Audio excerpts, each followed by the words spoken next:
Welcome to the podcast series The New Student Pharmacist, where we discuss chemistry and pharmacy, as well as leaders in pharmacy careers, community, and chemistry and pharmacy research. We encourage you to support the work we are doing and follow us on Spotify and Apple Podcasts by subscribing for free. Note, the views on the podcast represent those of my guest and I.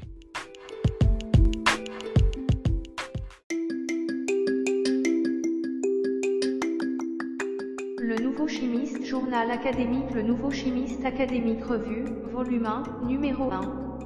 Chancelier Gary May. Célébration d'un grand leader pionnier de l'enseignement supérieur et des STEM, et invité inaugural du podcast Nouveau Chimiste. David Ferguson, MRSC. Publié le 23 septembre 2023. DOI, https://1.2.1.2.1.4.2.8/3ED956.F78B0271. Licence, Creative Commons Attribution non commerciale no dérivative 4.0. Licence internationale, CC BY non communiqué ND 4.0. Le Nouveau Chimiste, journal académique. Le Nouveau Chimiste académique. Chancelier Gary May, célébration d'un grand leader pionnier de l'enseignement supérieur et des STEM, et invité inaugural du podcast Nouveau Chimiste. Revue, volume 1, numéro 1. Entretien en podcast du Nouveau Chimiste avec David Joshua Ferguson et le chancelier, le 7 mai. Chancelier de l'Université de Californie, Davis. Transcription de l'entretien. Monsieur David Joshua Ferguson. Bienvenue sur le podcast du Nouveau Chimiste. Nous sommes heureux que vous écoutiez. N'hésitez pas à télécharger ce podcast sur les podcasts Spotify et Google. Ici, sur The Nouveau Chimiste, nous discutons de la chimie, qui, en termes simples, est la science du changement, ainsi que des carrières, de la recherche communautaire et du Covid-19. Nous sommes heureux que vous soyez à l'écoute. L'invité de ce matin est le chancelier Gary May. Merci de m'avoir rejoint ce matin. C'est bon d'avoir de vos nouvelles. Très brièvement, je vais informer mon public de toi. Le Dr Gary May est devenu le 7e chancelier de l'Université de Californie Davis le 1er août 2017. Il dirige le campus le plus complet du système de l'Université de Californie, avec 4 collèges et 6 écoles professionnelles.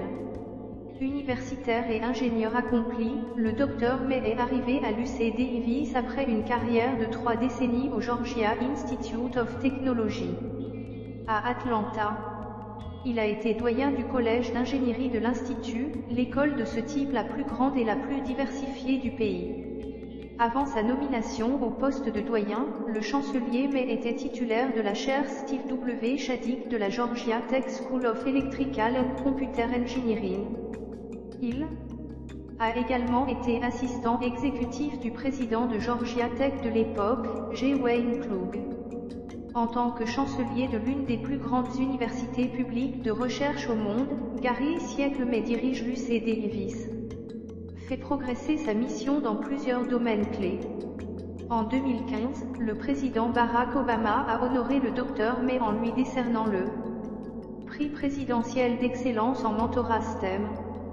En septembre 2018, le Dr May a été intronisé à la National Academy of Engineering, l'une des plus hautes distinctions dans le domaine pour ses innovations et ses programmes éducatifs destinés aux groupes sous-représentés en ingénierie et pour ses contributions à la recherche sur la fabrication de semi-conducteurs.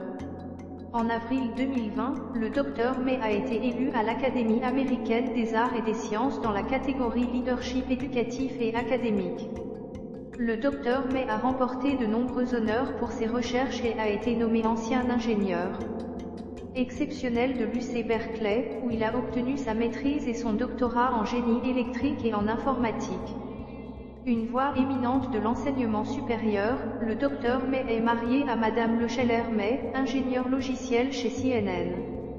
Ils ont 2 adultes. Filles, Simone et Jordan. 2 Le Nouveau Chimiste, journal académique. Le Nouveau Chimiste académique, revue, volume 1, numéro 1. Veuillez accueillir le Dr May. Chancelier Gary May, célébration d'un grand leader pionnier de l'enseignement supérieur et des STEM, et invité inaugural du podcast Rejoignez-nous. Bonjour, Dr May. Merci encore de vous joindre à nous sur Rejoignez-nous. Commençons.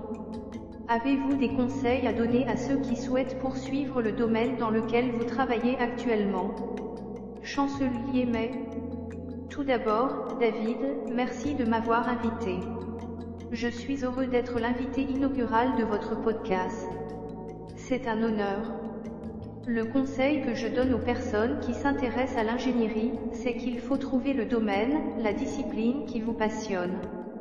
Il faut vraiment aimer les mathématiques et les sciences, mais il faut aussi trouver cette discipline de l'ingénierie qui vous donne envie de sortir du lit tous les jours, d'aller travailler et de faire quelque chose d'épanouissant. Cela pourrait donc être dans mon cas du génie électrique, mais cela pourrait être du domaine biomédical, mécanique, aérospatial, peu importe. C'est quelque chose qui attise votre fascination, vous rend curieux et vous donne envie de résoudre des problèmes. Monsieur David Joshua Ferguson. D'accord, ouais, c'est très bien. Alors, quels ont été les conseils les plus bénéfiques que vous avez reçus à ce jour? Chancelier May. Eh bien, j'ai reçu beaucoup de conseils sur ma vie et ma carrière. Je pense qu'à commencer par mes parents à qui le vieux conseil était « Va faire ses devoirs, mon garçon ». Ensuite, nous avons en quelque sorte progressé à partir de là jusqu'à ce que mon père me dise comment il était important d'avoir ses propres affaires, d'être indépendant, d'avoir ses propres opinions, de se forger ses propres opinions. Esprit et d'être cohérent avec vos opinions.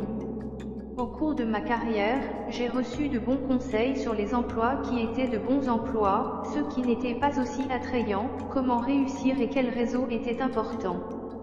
Pour faire partie de ma carrière actuelle, j'ai eu des mentors qui m'ont guidé sur la façon d'être un homme d'État, comme comment être.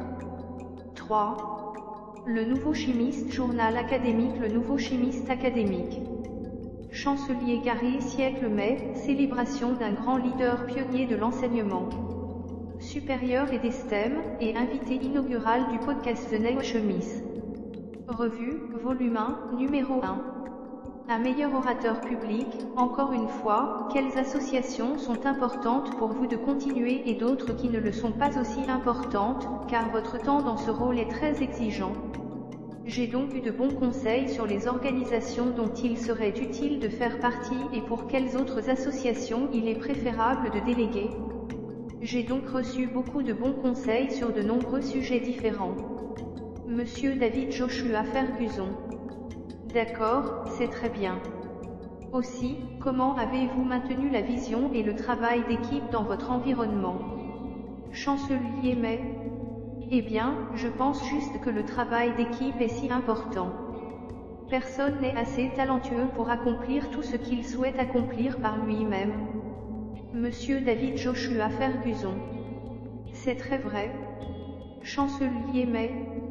Une fois que vous êtes assez humble pour réaliser cela, cela vous fait savoir que vous devez constituer une bonne équipe autour de vous. Et j'ai eu la chance, pendant la majeure partie de ma carrière, de pouvoir travailler avec des personnes vraiment talentueuses. Et l'autre partie importante de cela est de laisser ces gens faire leur travail et de les laisser s'épanouir et réussir par eux-mêmes et ne pas se sentir obligé de les micro-gérer ou d'être impliqué dans chaque décision ou dans chaque aspect de chaque chose. Décision. Il faut embaucher des personnes compétentes et croire en leurs compétences. Droite. Parce que quoi qu'il fasse de positif, cela aura de toute façon une incidence positive sur vous, alors laissez-les faire ça. Vous devez rester conscient de ce qui se passe, mais vous n'êtes pas obligé d'être impliqué dans toutes les subtilités de chacun. 4. Le Nouveau Chimiste, journal académique. Le Nouveau Chimiste académique, revue, volume 1, numéro 1. Monsieur David Joshua Ferguson. Chancelier Gary May, célébration d'un grand leader pionnier de l'enseignement supérieur et des STEM, et invité inaugural du podcast Rejoignez-nous. Accepté. Je suis d'accord. Donc, Dr May, il est tout à fait clair que vous avez réussi en tant que pionnier dans ce domaine. Alors, comment avez-vous eu autant de succès? Ce qui a le plus contribué à votre réussite? Chancelier May. Tu sais, David, je dis toujours qu'il y a 3 aspects au succès de chacun. L'un est évidemment du talent. Vous devez avoir une capacité innée. L'autre est que vous devez travailler dur, vous devez avoir une éthique de travail.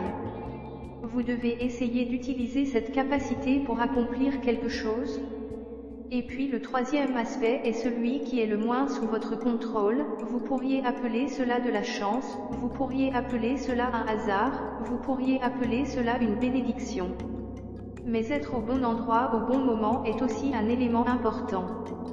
C'est ce que beaucoup de gens qui réussissent vraiment ne veulent pas admettre parce que personne n'aime dire « je suis arrivé ici parce que j'ai de la chance ». Droite.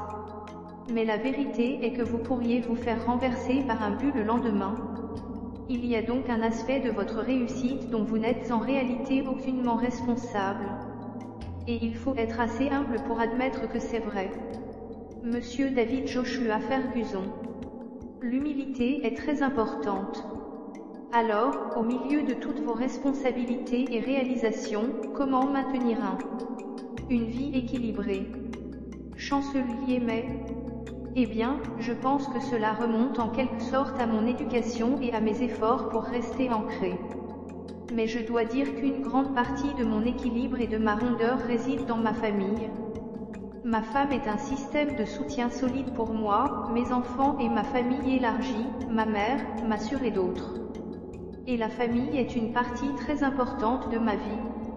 Et j'essaie de m'assurer que les gens qui me soutiennent soient également heureux et soutenus.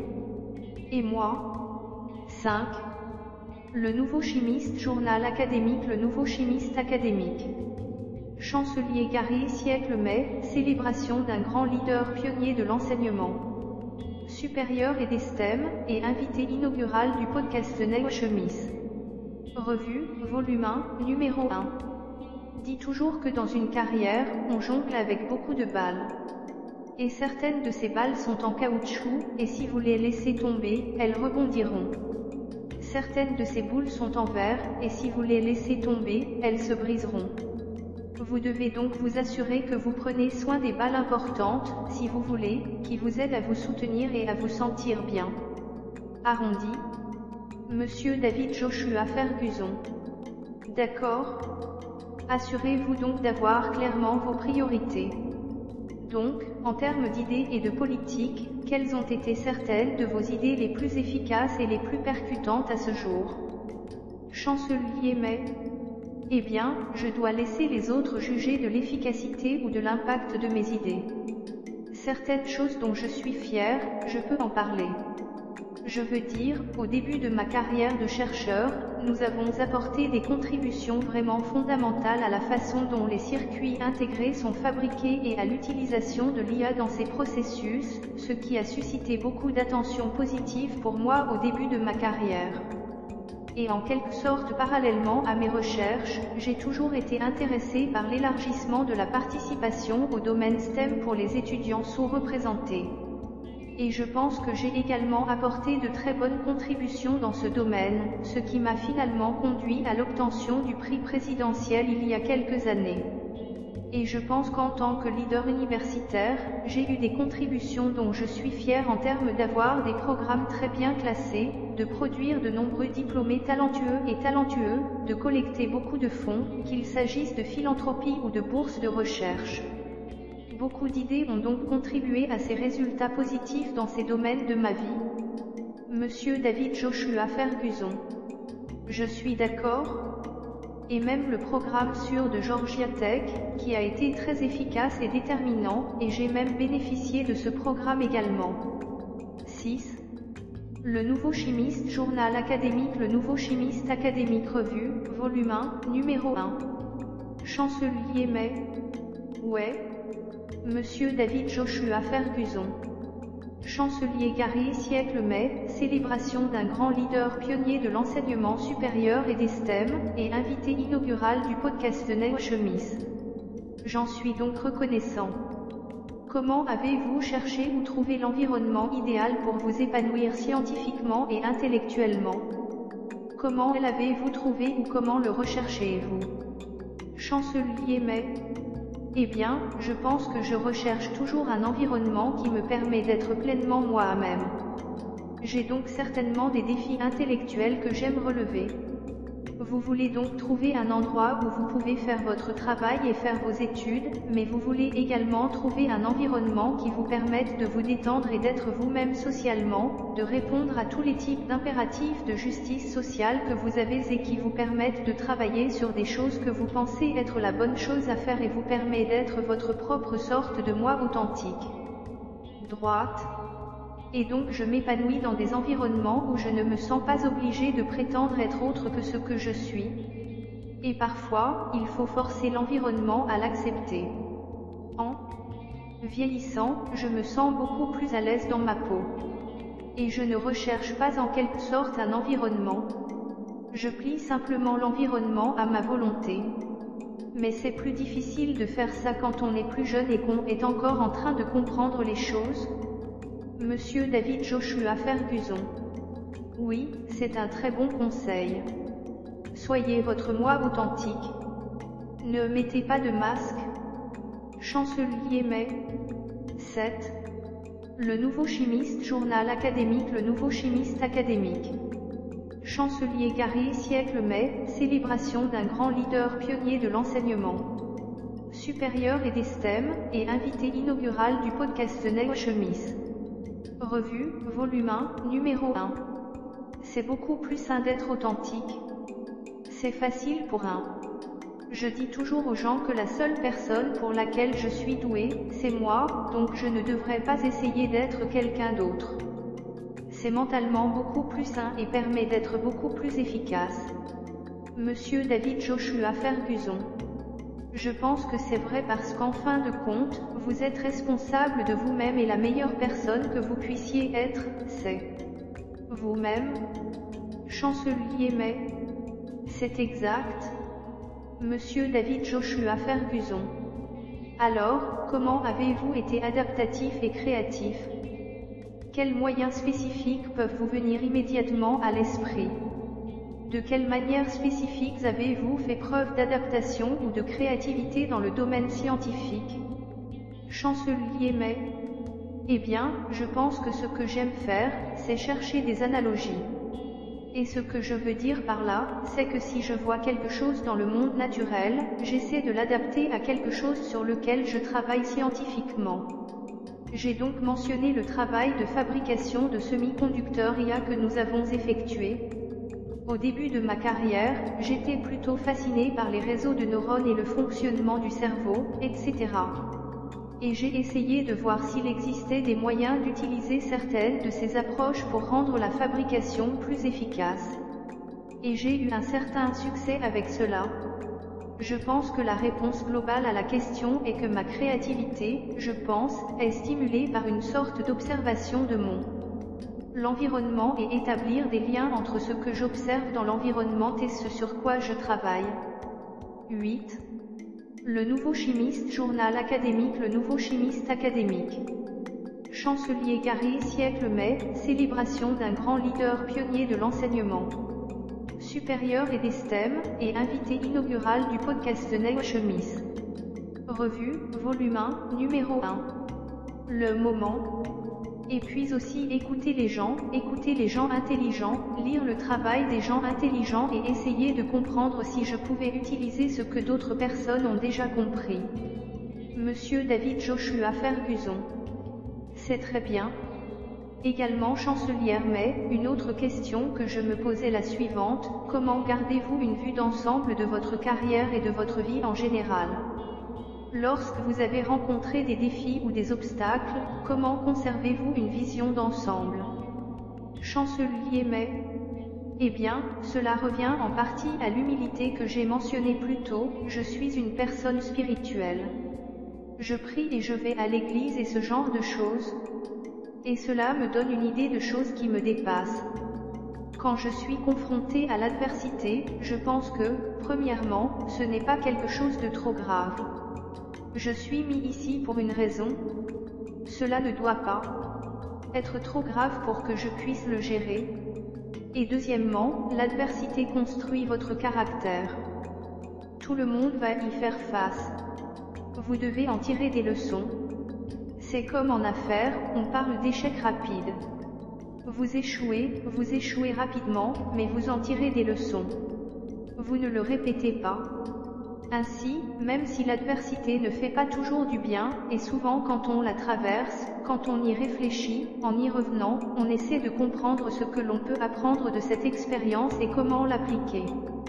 Ça va de l'avant. Monsieur David Joshua Ferguson. C'est très vrai. L'une des choses dont j'ai entendu parler est de réfléchir à vos actions et de ne pas vous contenter de faire aussi bien. Vous avez eu beaucoup d'impact dans le domaine de l'éducation, beaucoup d'impact. Donc spécifiquement, à ceux qui veulent avoir un impact similaire dans ce domaine spécifique, quels conseils donneriez-vous à ceux, en particulier à ceux qui poursuivent une carrière universitaire ou en tant que professeur, doyen ou administrateur, quels conseils leur donneriez-vous spécifiquement? Chancelier May.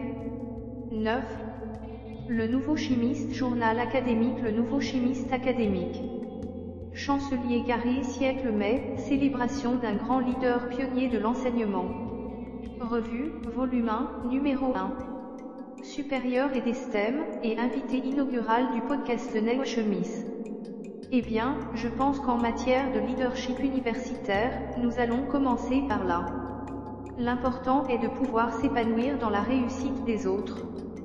Droite. Au début de ma carrière, il s'agit bien plus d'être un contributeur individuel, d'établir un palmarès et d'obtenir une reconnaissance et une récompense, etc. Mais en matière de leadership, ces choses-là ne sont plus aussi importantes. C'est une bonne chose si je reçois un prix, mais c'est vraiment bien plus agréable si j'offre un environnement ici à UC Davis où nos étudiants, notre corps professoral ou notre communauté, les gens de notre communauté, peuvent réussir.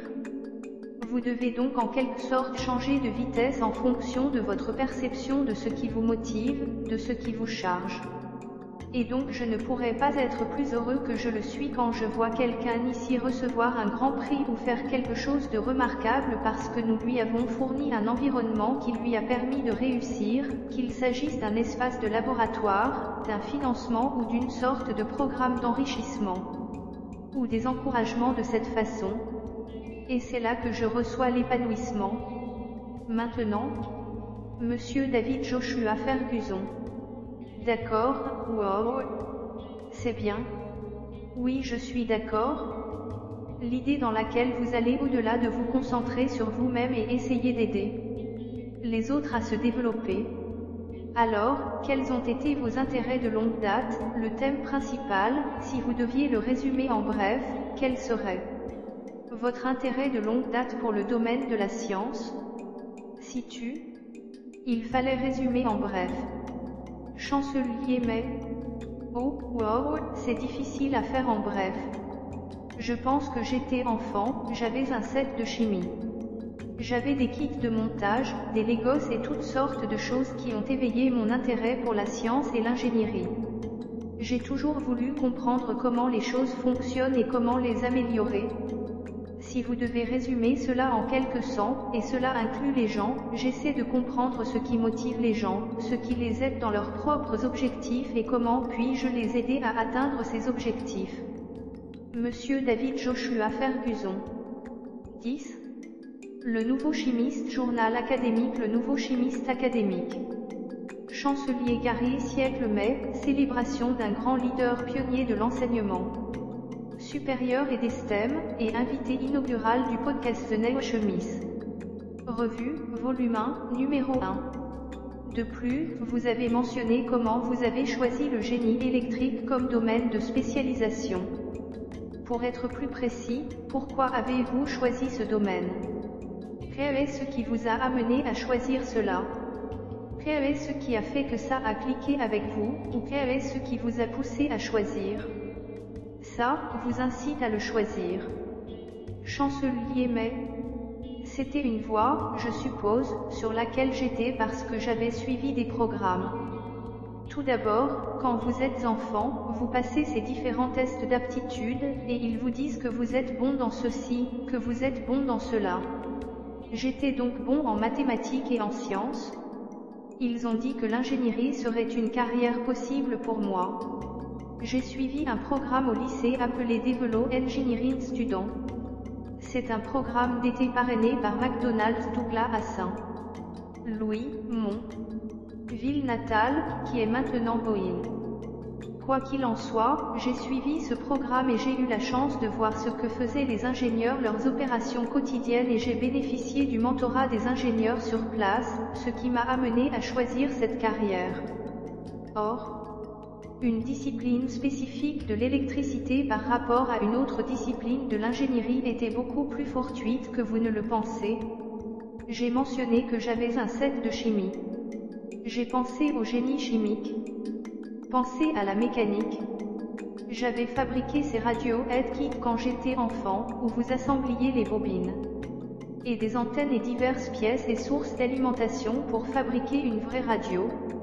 C'était donc là l'intérêt pour l'électronique. Mais j'ai l'impression que j'aurais pu suivre n'importe quelle discipline d'ingénierie et connaître un certain épanouissement ou du succès.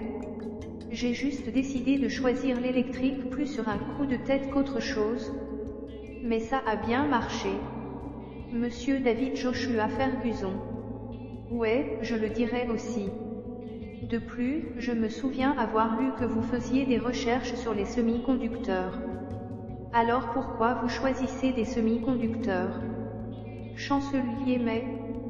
Faites vos recherches, donc cela va paraître drôle, mais lorsque je suivais mes cours de génie électrique, en tant qu'étudiant de premier cycle, ceux qui étaient les plus difficiles pour moi étaient les cours de physique des circuits intégrés et des semi-conducteurs.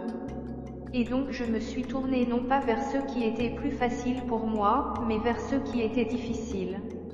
Et c'est là que j'ai voulu relever ce défi. 11. Le Nouveau Chimiste, journal académique. Le Nouveau Chimiste académique, revue, volume 1, numéro 1. Monsieur David Joshua Ferguson. Chancelier Gary May, célébration d'un grand leader pionnier de l'enseignement supérieur et des STEM, et invité inaugural du podcast Rejoignez-nous. Wow, c'est très bien. Très intéressant.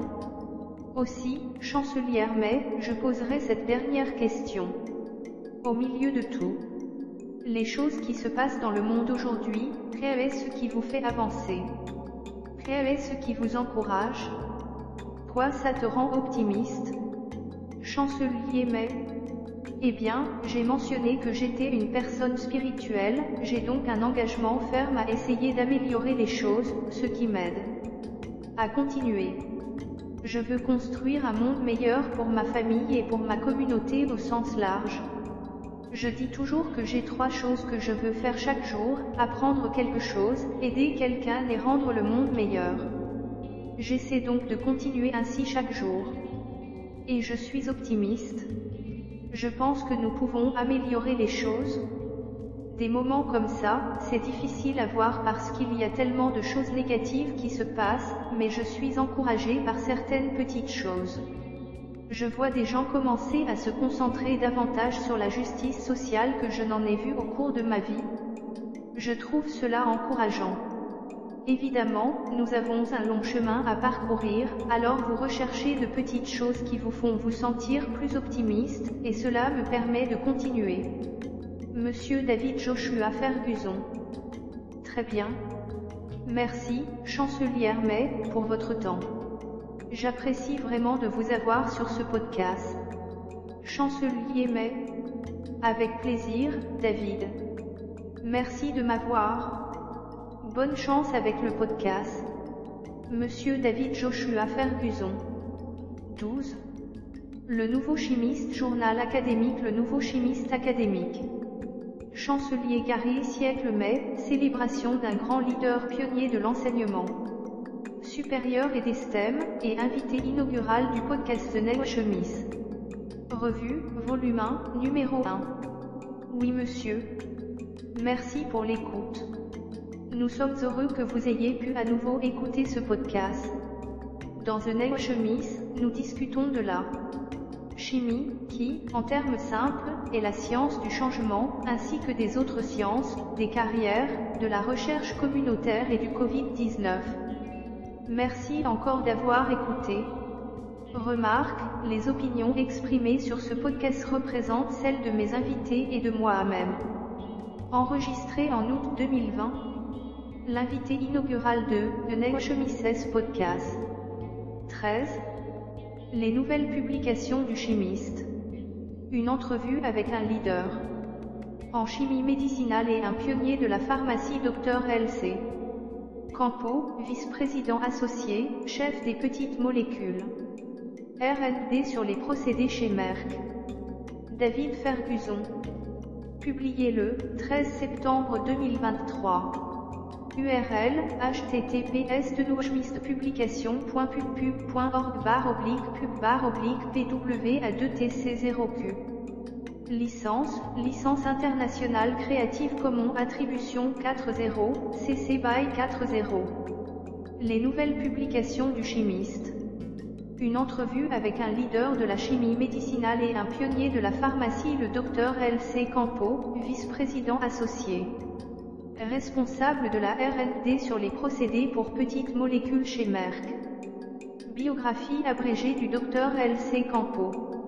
L.C. Campeau a obtenu son doctorat en 2007 auprès du regretté professeur Kate Fagnew à l'Université d'Ottawa au Canada en tant que boursier de doctorat du Conseil de recherche en sciences naturelles et en génie, après avoir complété son BSc en sciences biopharmaceutiques. Il a reçu le prix Pierre Laberge pour le meilleur doctorat. Thèse à la Faculté des sciences. La Faculté des sciences lui a décerné le premier prix des jeunes anciens en 2016 et en 2022, il a reçu le premier prix des anciens élèves distingués du département de chimie et des sciences biomoléculaires. LC. Il a rejoint les laboratoires de recherche Merck chez Merck Frost à Montréal en 2007, apportant des contributions clés à la découverte de la doravirine, MK1439, pour laquelle il a reçu un prix Merck Special Achievement Award. En 2010, il a quitté le Québec pour le New Jersey, où il a occupé des postes à responsabilité croissante, chef de la catalyse et de l'automatisation, chef de la chimie des procédés de découverte et chef de la chimie des procédés. LC est actuellement vice-président associé et responsable de la recherche et du développement des processus de petites molécules, dirigeant une équipe de scientifiques et d'ingénieurs créatifs et intelligents développant des solutions innovantes à l'appui de toutes les livraisons d'ingrédients pharmaceutiques actifs de découverte, précliniques et cliniques pour l'ensemble du portefeuille Merck pour thérapie à petites molécules. Au cours de son mandat chez Merck, LC et son équipe ont apporté d'importantes contributions à plus de 40 candidats cliniques et 7 produits commerciaux à ce jour. Sous sa direction, son organisation a reçu le Green Chemistry Challenge Award de l'EPA 4 années consécutives et a reçu l'Euro of Chemistry Award pour ses travaux sur le molnupiravir en 2022. Sa passion pour l'excellence scientifique, illustrée par plus de 80 publications et brevets, plusieurs collaborations fructueuses avec des universitaires, et une longue liste de 85 conférences invitées dans le monde entier. En tant que fier Canadien, LC poursuit son engagement dans la communauté canadienne de la chimie, en siégeant pendant 4 ans au comité des subventions à la découverte du Conseil de recherche en sciences naturelles et en génie, 2019-2022, et siège actuellement au comité de sélection des prix nationaux du Conseil de recherche en sciences naturelles et en génie. LC a été élu membre de la Société royale du Canada en 2022. Transcription de l'entretien du podcast Nouveau Chemise avec Monsieur David Ferguson et le Dr L.C. Campeau commence ici. Monsieur David Ferguson. Bienvenue sur le podcast du Nouveau Chimiste. Nous sommes si heureux que vous écoutiez. N'hésitez pas à télécharger ce podcast sur Spotify, Google Podcast, Apple Podcast, Audacy, Stitcher et diverses autres plateformes. Ici, sur The Nouveau Podcast, nous discutons de la chimie, qui, en termes simples, est une science du changement, ainsi que des carrières d'autres scientifiques, recherches communautaires et autres conférences en chimie. Et nous analysons également ces conférences. Mon invité aujourd'hui est Dr Campeau. C'est tellement bon de l'avoir comme invité aujourd'hui. Il est vice-président associé et responsable de la recherche et du développement sur les petites molécules chez Merck. Scientifique très établi et accompli, ayant reçu de nombreuses citations, brevets et plusieurs prix, il est actuellement membre de la Société royale du Canada. C'est 2. Les nouvelles publications du chimiste. Une entrevue avec un leader de la chimie médicinale et un pionnier de la pharmacie, le Dr L.C. Campeau, vice-président associé. Responsable de la R&D sur les procédés pour petites molécules chez Merck. C'est vraiment un régal et un honneur de l'avoir comme invité aujourd'hui. D'accord? Alors, Dr Campeau, commençons. Quels ont été vos intérêts de longue date dans le domaine scientifique? Dr L.C. Campeau. Donc, depuis que je suis jeune, je m'intéresse au fonctionnement des choses, je pose des tonnes de questions, j'essaie de comprendre comment fonctionne le monde. J'ai aussi toujours été intéressé par la construction de choses. J'étais un de ceux qui étaient obsédés par les enfants Lego. Et au lycée, je me suis vraiment intéressé à la biochimie grâce à l'un de mes professeurs de biologie qui expliquait en quelque sorte le fonctionnement des cellules et, finalement, la chimie des cellules. Et je suis devenu, ou du moins à l'époque, je pensais vraiment m'intéresser à la biologie, et j'ai décidé de poursuivre. Études de premier cycle en sciences biopharmaceutiques. Mais je dirais que je n'ai probablement pas réalisé que ce que j'ai vraiment aimé dans ce cours de biologie au lycée, c'était en fait la partie chimie organique. Et je m'en suis rendu compte lorsque j'étais étudiant de deuxième année au cycle supérieur en deuxième année de premier cycle en chimie organique dans un cours enseigné par le professeur Louis Barriot à l'université d'Ottawa. Et il a vraiment déclenché quelque chose en moi en termes de mon intérêt pour la chimie organique et la chimie du carbone et en quelque sorte sur la façon dont ces molécules sont assemblées et a en quelque sorte commencé à introduire le concept de la façon dont ces molécules pourraient avoir un impact sur le monde. Et finalement, j'ai décidé de poursuivre des études supérieures en grande partie à cause de mon intérêt pour la chimie organique. Et j'ai fait un doctorat en catalyse, où j'ai étudié comment les métaux de transition tardifs peuvent catalyser des réactions qui seraient autrement impossibles, et la chimie du palladium. Et grâce à ce travail, je me suis intéressé à une sorte de compréhension mécaniste et aux détails du fonctionnement des réactions. Et finalement, ce qui s'est passé, c'est que j'ai réalisé que grâce à une de mes connaissances, quelqu'un de mon réseau avait appris ce que faisaient les chimistes de procédés et l'avait découvert. C'était une façon phénoménale d'appliquer mes forces et les choses qui m'intéressaient vraiment à un problème. Cela pourrait avoir un impact très important sur le monde et j'ai finalement décidé de rejoindre Merck en tant que chimiste de procédés. Il y a un peu plus de 15 ans. Monsieur David Ferguson. D'accord? Ouais. Alors, comment maintenir la vision et le travail d'équipe dans votre environnement et votre environnement de travail chez Merck?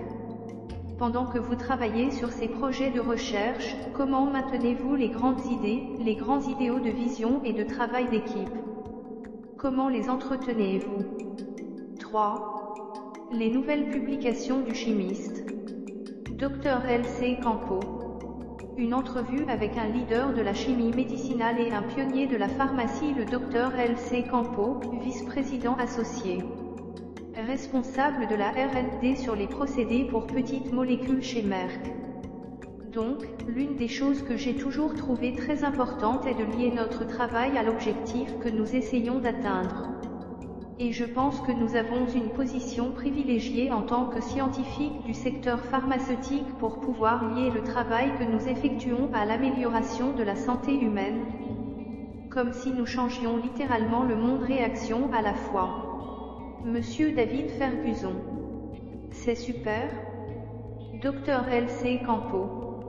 Et il n'existe pas nécessairement beaucoup d'emplois où vous pouvez directement lier ce que vous faites à un objectif. Et je pense que c'est une chose vraiment importante que j'essaie de renforcer avec mon équipe.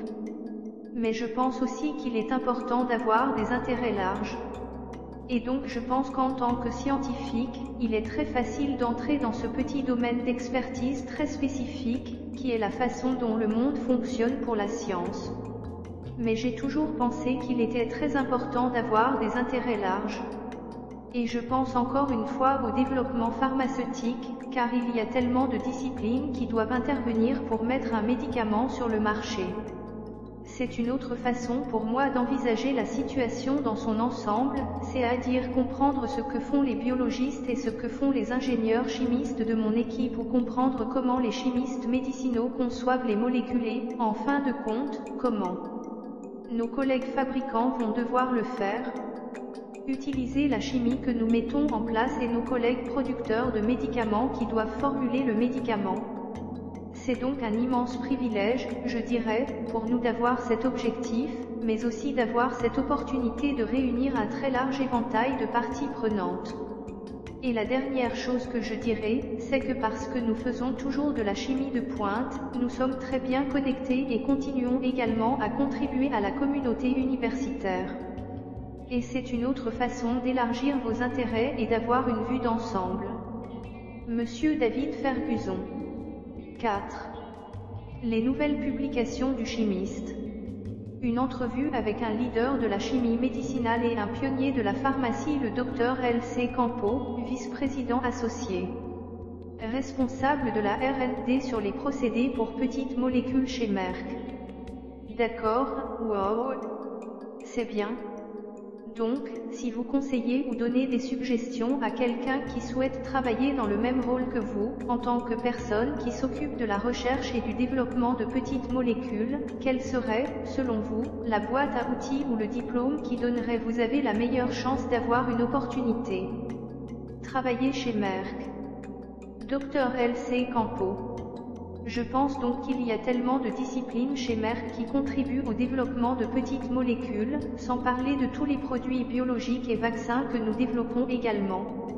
Je pense qu'il n'existe pas une seule discipline ou un seul diplôme spécifiquement pour mon cheminement de carrière. Et être un diplôme supérieur de chimiste de procédés en chimie organique synthétique était certainement un bon moyen pour moi d'entrer dans ce domaine. Nous embauchons beaucoup de chimistes pour résoudre des problèmes très difficiles. La plupart d'entre eux sont titulaires d'un diplôme d'études supérieures, d'un doctorat ou d'une maîtrise. Mais nous embauchons aussi des ingénieurs chimistes, nous embauchons des analystes. Certains de nos groupes spécialisés ont d'autres disciplines comme les ingénieurs en protéines ou des personnes ayant de l'expérience dans d'autres types d'ingénierie. C'est donc assez large. Le plus grand impact ou la plus grande opportunité de venir dans un endroit comme Merck est vraiment de tirer parti du réseau que vous construisez tout au long de vos études, n'est-ce pas? Que ce soit par l'intermédiaire de votre établissement de premier cycle ou par l'intermédiaire d'un conseiller diplômé, apprenez vraiment à connaître des personnes qui travaillent dans le domaine qui vous intéresse, et vous saurez alors vraiment à quoi cela ressemble de travailler là-bas. Et d'abord, vous saurez si cela vous convient, mais dans la seconde, cela peut s'ouvrir porte pour avoir l'opportunité d'interviewer Monsieur David Ferguson. D'accord, ouais, c'est bien. Alors, selon vous, quel a été votre travail le plus créatif dans le domaine scientifique, en particulier sur ce sur quoi vous travaillez, et vous pouvez être aussi technique ou aussi simple que vous le souhaitez. Selon vous, quelle a été votre œuvre la plus créative? Est-ce une élégante déconnexion de liens? Dr L.C. Campeau. Oui, je dirais que plus vous occupez le poste que je occupe depuis longtemps, moins vous êtes proche de la science. Mais si je remonte jusqu'au bout, ce que je dirais, c'est qu'il y a peut-être quelques éléments, alors peut-être que je diviserai cela en fonction de mes études supérieures. 5. Les nouvelles publications du chimiste. Une entrevue avec un leader de la chimie médicinale et un pionnier de la pharmacie, le Dr L.C. Campeau, vice-président associé. Responsable de la R&D sur les procédés pour petites molécules chez Merck. Par rapport à mon travail chez Merck. Ainsi, lorsque j'étais étudiant diplômé, j'ai compris qu'un certain type d'effet électronique dans les molécules que j'étudiais pouvait être exploité pour établir une liaison carbone-carbone qui n'était pas connue auparavant. Et cette idée en germe est finalement devenue ce que nous appelons aujourd'hui la méthylation, déprotonation concertée, qui est un mécanisme bien accepté dans les réactions d'arylation dirigées catalysées par le palladium. Et j'avais 24 ans. J'avais l'idée que l'acidité du cheval-vapeur allait être un facteur important dans ces réactions et que les arynes déficients en électrons devraient fonctionner, ce qui n'était pas connu à l'époque. Et finalement, cela a fini par fonctionner. Et tout, mon doctorat a fini par porter sur ça. Et je suis vraiment fière de ce travail. Je dirais que si je dois choisir une chose dont je suis le plus fière chez Merck jusqu'à présent, il y a 2 projets sur lesquels j'ai apporté des contributions vraiment importantes.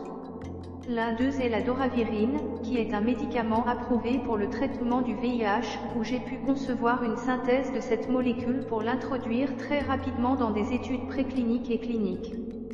Et finalement, ce médicament a été approuvé. Et donc j'en suis vraiment fière. Et plus récemment, j'ai dirigé une équipe interfonctionnelle qui a développé un médicament cardiovasculaire qui n'est pas encore sur le marché, donc je ne peux pas vraiment en parler. Mais il s'agissait d'un médicament contre le cholestérol qui entre actuellement en phase 3 chez Merck. Et c'était l'un des premiers peptides macrocycliques synthétisés par Merck et finalement mis sur le marché. Et notre équipe a dû développer un ensemble de produits chimiques extrêmement nouveaux pour pouvoir y parvenir. J'ai donc hâte de pouvoir en parler au monde dans quelques années. Monsieur David Ferguson. D'accord, ça a l'air vraiment bien. C'est intéressant que vous ayez travaillé sur un médicament contre le VIH. Vous avez dit une drogue. Ouais. C'est intéressant parce que l'un de mes mentors, je ne sais pas si vous connaissez le nom de Lou Jong-Gamway, qui a travaillé sur une chimie médicinale vraiment intéressante. C'est une conversation intéressante. Dr L.C. Campeau. Ouais. Petit monde. Monsieur David Ferguson. 6.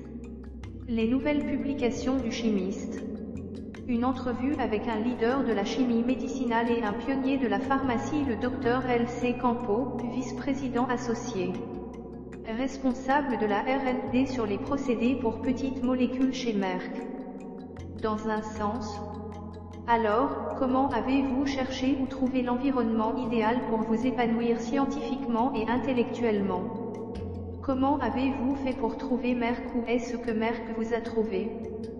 Quel processus utilisez-vous pour trouver cet emploi ou trouver ce rôle ou progresser dans votre carrière? Dr L.C. Campeau. Je pense que je me tromperais si je ne pensais pas qu'il y a énormément de chance dans ce type de hasard. J'étais étudiant de premier cycle à l'université d'Ottawa. Je ne savais pas vraiment ce que je voulais faire à long terme, mais je savais que j'adorais la chimie organique et que je voulais y faire quelque chose. Un de mes amis qui était en quelque sorte mon partenaire de laboratoire me disait « Et, je vais aller aux études supérieures et je vais travailler avec ce type, Kate Vanu. Il vient juste de commencer ce mois-ci. C'est un tout nouveau prof, mais il est vraiment cool et je veux travailler avec lui. » Alors je suis allée rencontrer Kate et je lui ai dit « Et, je pense que je veux aussi aller aux études supérieures. » Je n'y avais pas encore vraiment réfléchi, et nous avons parlé pendant environ 1 heure, et il y a comme une étincelle. Vous rencontrez ces gens et vous vous dites « Wow, cette personne est géniale. Je veux juste passer du temps avec cette personne. Ça va être génial. » Il n'avait donc pas de laboratoire. Je ne savais rien de lui. C'était un étudiant diplômé extrêmement talentueux, mais à l'époque, je n'étais pas au courant. Droite. J'ai donc rejoint le laboratoire de ce type, et cela a fini par être peut-être les 4 meilleures années professionnellement. C'était tout simplement une expérience incroyable de travailler avec lui en tant que mentor. Et grâce à lui, j'ai beaucoup appris sur la science pharmaceutique. Et sur les différents endroits où les gens font de la chimie de transformation et de la chimie médicale, et quelle est la différence. Et l'un de ses amis proches était chimiste de procédés chez Merck, et il l'invitait chaque année à venir parler à l'université et à parler au groupe. Et donc ce type, Greg Hughes, avait l'habitude de venir donner ses conférences scientifiques du genre « Voici ce que nous faisons et voici l'impact que nous avons ». Et cela m'a toujours énormément inspiré. Et je l'ai rencontré et nous avons finalement construit un donc, vous savez, 4 ans plus tard ou 3 ans et demi plus tard, quand il y avait un poste chez Merck, il a appelé et a dit « Et, il y a un poste. Vous devriez en faire la demande » afin que nous puissions vous interviewer et voir si vous êtes un bon candidat pour venir ici. Donc si vous pensez à cette progression que je viens de vous expliquer, je n'ai pas parlé de mes réalisations. Je n'ai pas parlé de... Évidemment, vous devez fournir la science. Mais si je n'avais pas été dans le laboratoire de Kate, et si le meilleur ami de Kate n'avait pas été chimiste de procédés chez Merck, je doute que j'aurais eu l'occasion de l'interviewer. Et je pense que parfois nous devons simplement nous y pencher. Le hasard compte. C'est pourquoi vous devez connaître autant de personnes que possible et cultiver ce réseau, car je pense que c'est vraiment important. Mais une fois que vous avez un entretien, je le dis toujours aux gens en droit, vous les interviewez autant qu'ils vous interviewent. Monsieur David Ferguson. 7. Les nouvelles publications du chimiste. Je suis d'accord. Dr L.C. Campeau. Une entrevue avec un leader de la chimie médicinale et un pionnier de la pharmacie, le Dr L.C. Campeau, vice-président associé. Responsable de la R&D sur les procédés pour petites molécules chez Merck. Vous devenez les personnes avec qui vous travaillez. Et donc, lorsque vous passez un entretien là-bas, si vous rencontrez des gens qui vous ressemblent, wow, j'espère qu'un jour je pourrai faire ce que fait cette personne, alors c'est une excellente solution. Et c'est ce que j'ai ressenti lors de mon entretien chez Merck. J'ai su que je voulais devenir chimiste de procédés chez Merck dès que j'ai rencontré les gens. Ça a marché là-bas. La façon dont ils envisageaient les problèmes, la façon dont ils étaient vraiment passionnés par l'impact qu'ils pourraient avoir. Et c'est vrai, et ce depuis 15 ans. C'est pourquoi je suis toujours ici. Monsieur David Ferguson. Wow, c'est bon. Wow, c'est bon. Alors, selon vous, quel est ce qui a contribué à votre bon succès jusqu'à présent? Oui. Vous avez dit qu'il y avait un hasard ou peu importe comment vous voulez l'exprimer. Selon vous, qui a été l'un de vos moteurs, encouragement, motivateur, source d'inspiration? Que diriez-vous par rapport à votre réussite? Pouvez-vous nommer certaines des personnes ou parler des personnes qui jouent réellement ce rôle en dehors de celles que vous avez déjà mentionnées? Dr L.C. Campeau. Bien sûr, ouais. J'aime en quelque sorte votre ligne de question ici. Je pense que les gens comptent vraiment. Je pense que votre état d'esprit compte également beaucoup. J'ai donc toujours été fasciné par les idées. Je suis plutôt créatif par nature. Je suis enthousiasmé par les nouvelles idées et la perspective de faire quelque chose de nouveau. Et j'ai probablement un penchant plus optimiste que pessimiste. Et les scientifiques qui écoutent cela sauront que vous apportez une nouvelle idée à quelqu'un et qu'une personne dira, eh bien, cela ne fonctionnera certainement pas. Tu ne devrais pas faire ça. Et puis une autre personne dira, wow, c'est vraiment cool. Tu devrais essayer ça. Et je me suis entouré de gens qui se situent davantage de ce côté-là du spectre, des gens qui vont vous encourager lorsque vous avez une idée sympa que vous voulez essayer. 8. Les nouvelles publications du chimiste. Une entrevue avec un leader de la chimie médicinale et un pionnier de la pharmacie, le Dr L.C. Campeau, vice-président associé. Responsable de la R&D sur les procédés pour petites molécules chez Merck. Et je le saurais. J'ai déjà parlé de Kate et de Greg.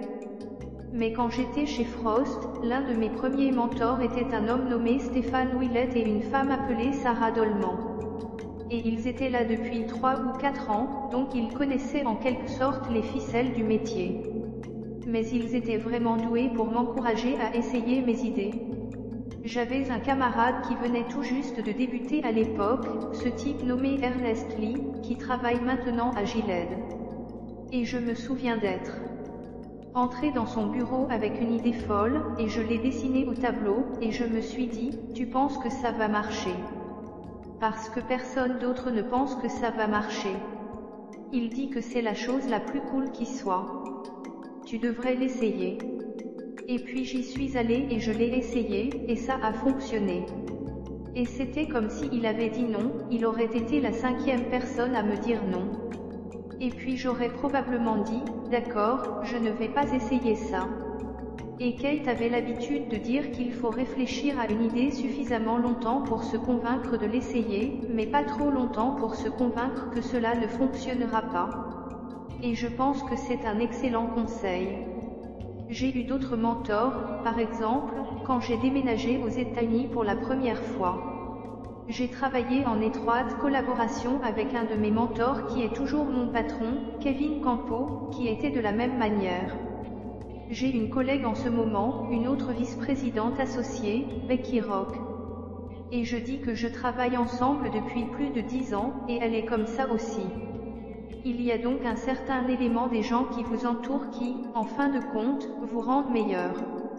Et c'est le seul conseil que je vous laisserai pour cette question. J'ai l'impression d'avoir beaucoup réfléchi à la façon dont je peux rendre les autres autour de moi meilleurs, et en fin de compte, cela me rend meilleur aussi, et nous nous en sentons tout meilleurs, et je pense que c'est vraiment important. Monsieur David Ferguson. Oui, je suis d'accord. Vous apportez de la valeur à l'espace dans lequel vous vous trouvez, et la valeur qu'il apporte à vous et aux autres également. Ouais, c'est bon. Alors, comment maintenir une vie équilibrée, compte tenu de toutes vos responsabilités et réalisations? Ou disons-le différemment, comment maintenez-vous vos priorités? Comment contrôlez-vous vos priorités? Comment se passe votre intégration travail-vie privée? Comment maintenir un sentiment de résilience face à des obstacles? Nous pourrions formuler cette question de différentes manières. Dr. L.C. Campeau. Non, j'aime ce que tu as dit. J'aime ce que tu as dit. Intégration vie professionnelle ou vie professionnelle. Je ne crois pas à l'équilibre entre vie professionnelle et vie privée. Je pense que l'équilibre implique qu'une partie est mauvaise et une partie est bonne. Vie consiste à s'assurer que vous tirez le meilleur parti de la façon dont vous passez votre temps, que ce soit du travail ou non. 9. Les nouvelles publications du chimiste. Monsieur David Ferguson. Ouais. Dr. L.C. Campeau. Une entrevue avec un leader de la chimie médicinale et un pionnier de la pharmacie, le Dr. L.C. Campeau, vice-président associé. Responsable de la R&D sur les procédés pour petites molécules chez Merck. Ce que je dirais, c'est que cela évolue avec le temps, et à mesure que vos responsabilités augmentent, cela devient de plus en plus important. Difficile. L'une des choses que je dis toujours aux membres de mon groupe, c'est qu'il faut avoir des limites très claires pour certaines choses. Et pour moi, je vais vous donner un exemple. Très tôt, lorsque j'avais une très petite famille, lorsque ma femme et moi nous sommes réunis pour la première fois, et finalement lorsque notre fils dînait ensemble, tous les soirs, était vraiment important. Et donc il n'y aurait jamais un moment où je resterais tard au labo juste parce que je pouvais sauter le dîner ou manquer le dîner avec ma famille.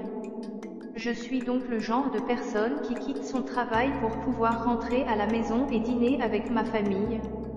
Cela ne veut pas dire que parfois je ne retourne pas sur mon ordinateur plus tard ou que lorsque j'étais étudiant diplômé, je retournais au laboratoire après le dîner. Mais c'était en quelque sorte l'une des choses impératives que je voulais faire. Et bien sûr, certaines choses font obstacle à cela, comme les voyages et autres, mais c'était une de ces choses. Et je pense qu'au fil du temps, je suis devenue très douée pour comprendre quelles étaient ces choses qui étaient vraiment importantes pour moi, soit parce qu'elles m'ont apporté de la force, elles m'ont apporté de la joie, elles m'ont aidé à entretenir ma passion, et celles-ci pourraient être des choses qui font partie de moi. Travailler aussi. Donc je dis toujours aux gens de trouver ces choses au travail pour lesquelles vous êtes vraiment bon et qui vous apportent beaucoup d'énergie. Et assurez-vous d'en faire un peu chaque jour, car vous pourriez avoir une journée remplie de choses qui ne vous intéressent vraiment pas pour une raison quelconque ce jour-là. Ou c'est une tâche que vous n'êtes pas particulièrement excité. Mais si vous pouvez trouver 1 heure ou 2 dans la journée pour faire quelque chose qui vous passionne vraiment enthousiasmé, c'est ce qui, en fin de compte, vous soutient dans le temps.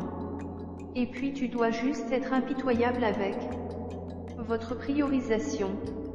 Vous devez donc éliminer les éléments qui ne génèrent pas vraiment de proposition de valeur pour vous, qu'il s'agisse d'une proposition de valeur professionnelle ou d'une proposition de valeur personnelle. Et je le répète, je dis toujours aux gens de mon équipe qu'on va vous demander de consacrer du temps à toutes sortes de choses. Et lorsque les gens vous le demandent, ils n'ont pas nécessairement une idée complète de votre journée ou de votre vie. Et c'est bien de dire non, n'est-ce pas? Alors consacrez du temps à des choses pour lesquelles vous êtes vraiment doué et qui génèrent une proposition de valeur pour tout ce que vous faites à ce moment-là, qu'il s'agisse d'une entreprise ou de votre vie personnelle. Et puis soyez impitoyable dans votre priorisation et commencez simplement à supprimer des choses pour créer de l'espace pour cela. Et je dirais que cela a été un énorme succès pour moi. En fait, je suis capable de faire plus en moins de temps parce que je ne consacre pas de temps à des choses qui ne génèrent pas nécessairement beaucoup de valeur et c'est vraiment important. 10. Les nouvelles publications du chimiste. Monsieur David Ferguson. Une entrevue avec un leader de la chimie médicinale et un pionnier de la pharmacie, le Dr L.C. Campeau, vice-président associé. Responsable de la R&D sur les procédés pour petites molécules chez Merck. Ouais, c'est très bien. Et c'est la même raison pour laquelle j'aime le podcasting.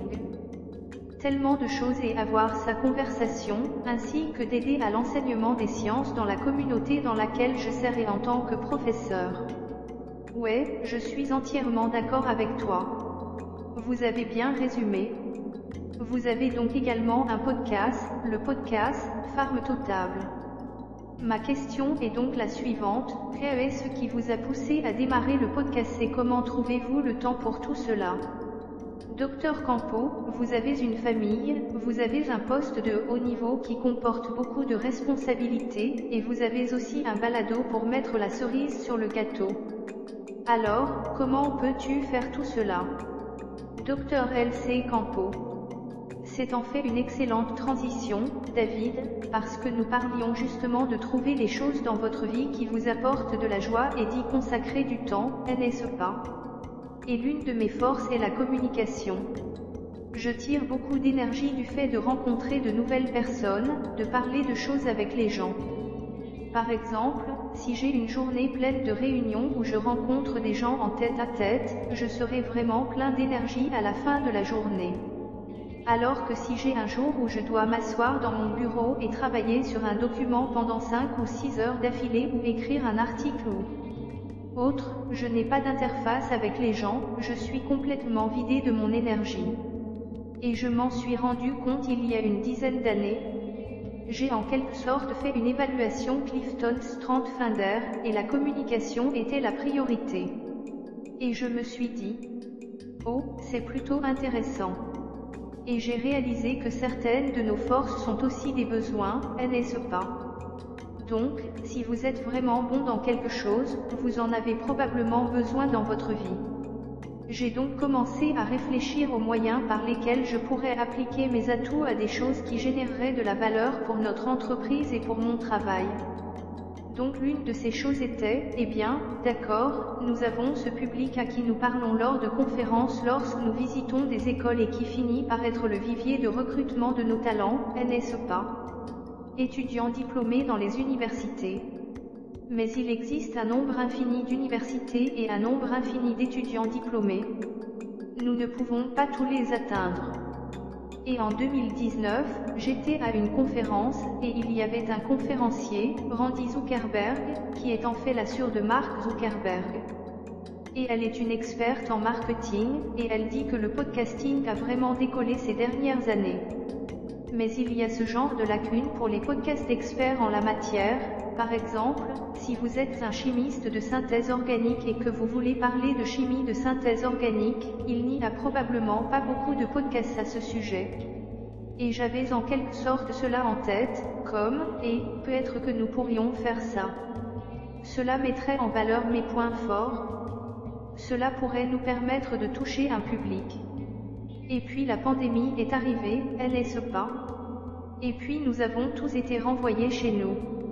Nous avions un groupe de stagiaires qui venaient pour l'été, et qui travaillaient habituellement dans nos laboratoires, mais nous n'allions pas pouvoir le faire pendant la pandémie. Et donc l'une des idées que nous avons eues était de lancer un podcast et de travailler avec un stagiaire pour tester à quoi cela ressemblerait et leur demander de faire quelque chose. 11. Les nouvelles publications du chimiste. Une entrevue avec un leader de la chimie médicinale et un pionnier de la pharmacie, le Dr L.C. Campeau, vice-président associé. Responsable de la R&D sur les procédés pour petites molécules chez Merck. Du montage et en quelque sorte diriger l'effort. Mais j'étais l'hôte et j'ai commencé à lire sur le podcasting et j'ai en quelque sorte décidé qu'avoir un co-animateur dans mon cas serait la bonne solution pour moi. Et donc j'ai contacté Danny Schultz, qui est membre de mon équipe, et je lui ai dit, j'adore te parler tout le temps. Nous avons toujours d'excellentes conversations. Pourquoi ne les enregistrons-nous pas? Et cela pourrait être un podcast. Et donc nous avons commencé à jouer avec ça en 2020 et nous n'étions pas bons au début. Les douleurs de croissance, non. Mais l'idée générale de ce podcast c'est que nous choisissons un article, généralement un article récent que notre équipe a publié, et que nous nous asseyons avec un ou deux des scientifiques qui ont contribué à cet article, et nous essayons d'accéder aux histoires derrière le journal. Pourquoi as-tu fait ce travail? Et quel est le lien avec ce que nous faisons? Et pourquoi est-ce important? Parce que lorsque vous lisez un article, certaines choses n'y sont pas nécessairement écrites. C'est donc une bonne façon, disons, pour un étudiant diplômé d'en apprendre un peu plus sur notre façon de travailler. C'est une excellente façon pour eux d'en apprendre davantage sur les gens qui sont dans notre organisation qu'ils n'auraient peut-être pas l'occasion de rencontrer ou d'entendre autrement. Nous avons donc lancé l'été 2021. Donc, environ un an après, nous avons commencé à jouer avec cela en tant que projet parallèle. Et puis je pense que nous avons trouvé une sorte de cadence, comme vous le faites ici. Nous avons en quelque sorte une structure que nous aidons les gens à préparer. Nous utilisons généralement un jeu de diapositives et donc 4 ou 5 diapositives juste pour aider à ancrer tout le monde. Et puis nous avons tendance à enregistrer par bloc. Nous allons donc programmer, disons, 4 ou 5 épisodes d'invités dans une matinée et nous ferons tout cela en un seul plan, puis nous passerons les 3 ou 4 mois suivants à travailler sur le montage et la production pour le sortir. La porte. Donc, si vous y réfléchissez bien, nous avons généralement environ 10 à 12 épisodes par an, ce qui représente essentiellement 3 demi-journées d'enregistrement. Et puis après cela, il ne faut que quelques heures ici et là pour que tout soit réglé et lancé. Au final, cela ne représente pas une tonne de travail, mais plutôt un travail supplémentaire. Ce n'est pas quelque chose que je dois faire pour mon travail. Nous venons de décider de le faire, mais cela a fini par générer une valeur considérable. Comme presque tous ceux qui viennent interviewer chez Merck le disent maintenant, et j'ai entendu le podcast et j'ai découvert cet article que je n'aurais probablement pas découvert autrement. Finalement, c'est exactement ce que nous voulions. Mais tout est parti d'un endroit où je me disais que j'étais un très bon communicateur. J'aime parler aux gens, et si je pouvais appliquer ces compétences à quelque chose qui générerait de la valeur pour mon organisation, ce serait formidable. Et puis la pandémie est arrivée, et le truc des stagiaires s'est mis en place, et nous l'avons fait. C'est donc un exemple de ma philosophie en action, si vous voulez. Monsieur David Ferguson. Ouais, je suis entièrement d'accord. Et c'est la même chose avec moi, comme le podcast. Mon podcast a commencé en août 2020, juste au début de la pandémie. Il est étonnant de constater à quel point la pandémie a stimulé la créativité de nombreuses personnes. Et puis j'ai aussi eu l'occasion d'interviewer des personnes comme le cofondateur de Moderna, des professeurs de Harvard, du Broad Institute, etc. Dr Campeau, en passant, j'ai eu beaucoup d'occasions de rencontrer des gens et d'engager un dialogue constructif. Et toute la base et la structure du podcast proviennent d'un livre, Find Your Path, publié par Mi-Press, dans lequel je lis ce livre et adapte la même méthode de lecture. 12. Les nouvelles publications du chimiste. Une entrevue avec un leader de la chimie médicinale et un pionnier de la pharmacie, le Dr L.C. Campeau, vice-président associé. Responsable de la R&D sur les procédés pour petites molécules chez Merck. Demande pour le podcast. Alors, en conclusion, quels conseils donneriez-vous à ceux qui souhaitent poursuivre le domaine dans lequel vous travaillez actuellement? Que diriez-vous à quelqu'un s'il venait vers vous et vous disait « Je veux faire quoi ?» Vous ferez dans les 15 prochaines années? Je veux aider le monde de la même manière dans les 15 prochaines années. Comment devrais-je commencer? Que diriez-vous à un étudiant de premier cycle? Que diriez-vous à un étudiant diplômé? Dr L.C. Campeau. Oui, donc je pense que j'encouragerai les étudiants de premier cycle à s'assurer qu'ils ont une passion pour la science. Parce qu'être étudiant diplômé est difficile. Droite. Il y a beaucoup d'échecs, et parfois on se demande pourquoi ai-je décidé de faire ça. J'ai l'impression de travailler beaucoup et je ne fais pas beaucoup de progrès. Mais être diplômé. L'étudiant a pour objectif de surmonter cela, n'est-ce pas?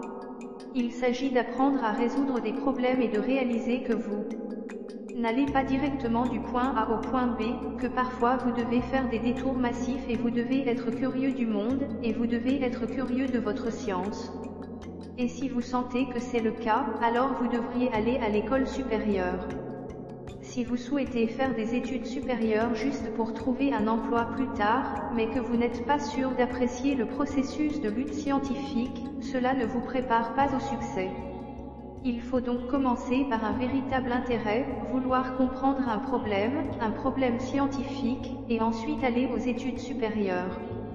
Monsieur David Ferguson.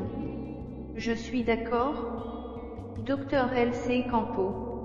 Et puis, la grande majorité des scientifiques pharmaceutiques ont une sorte de diplôme d'études supérieures et la plupart, du moins dans les groupes de chimie, ont un doctorat.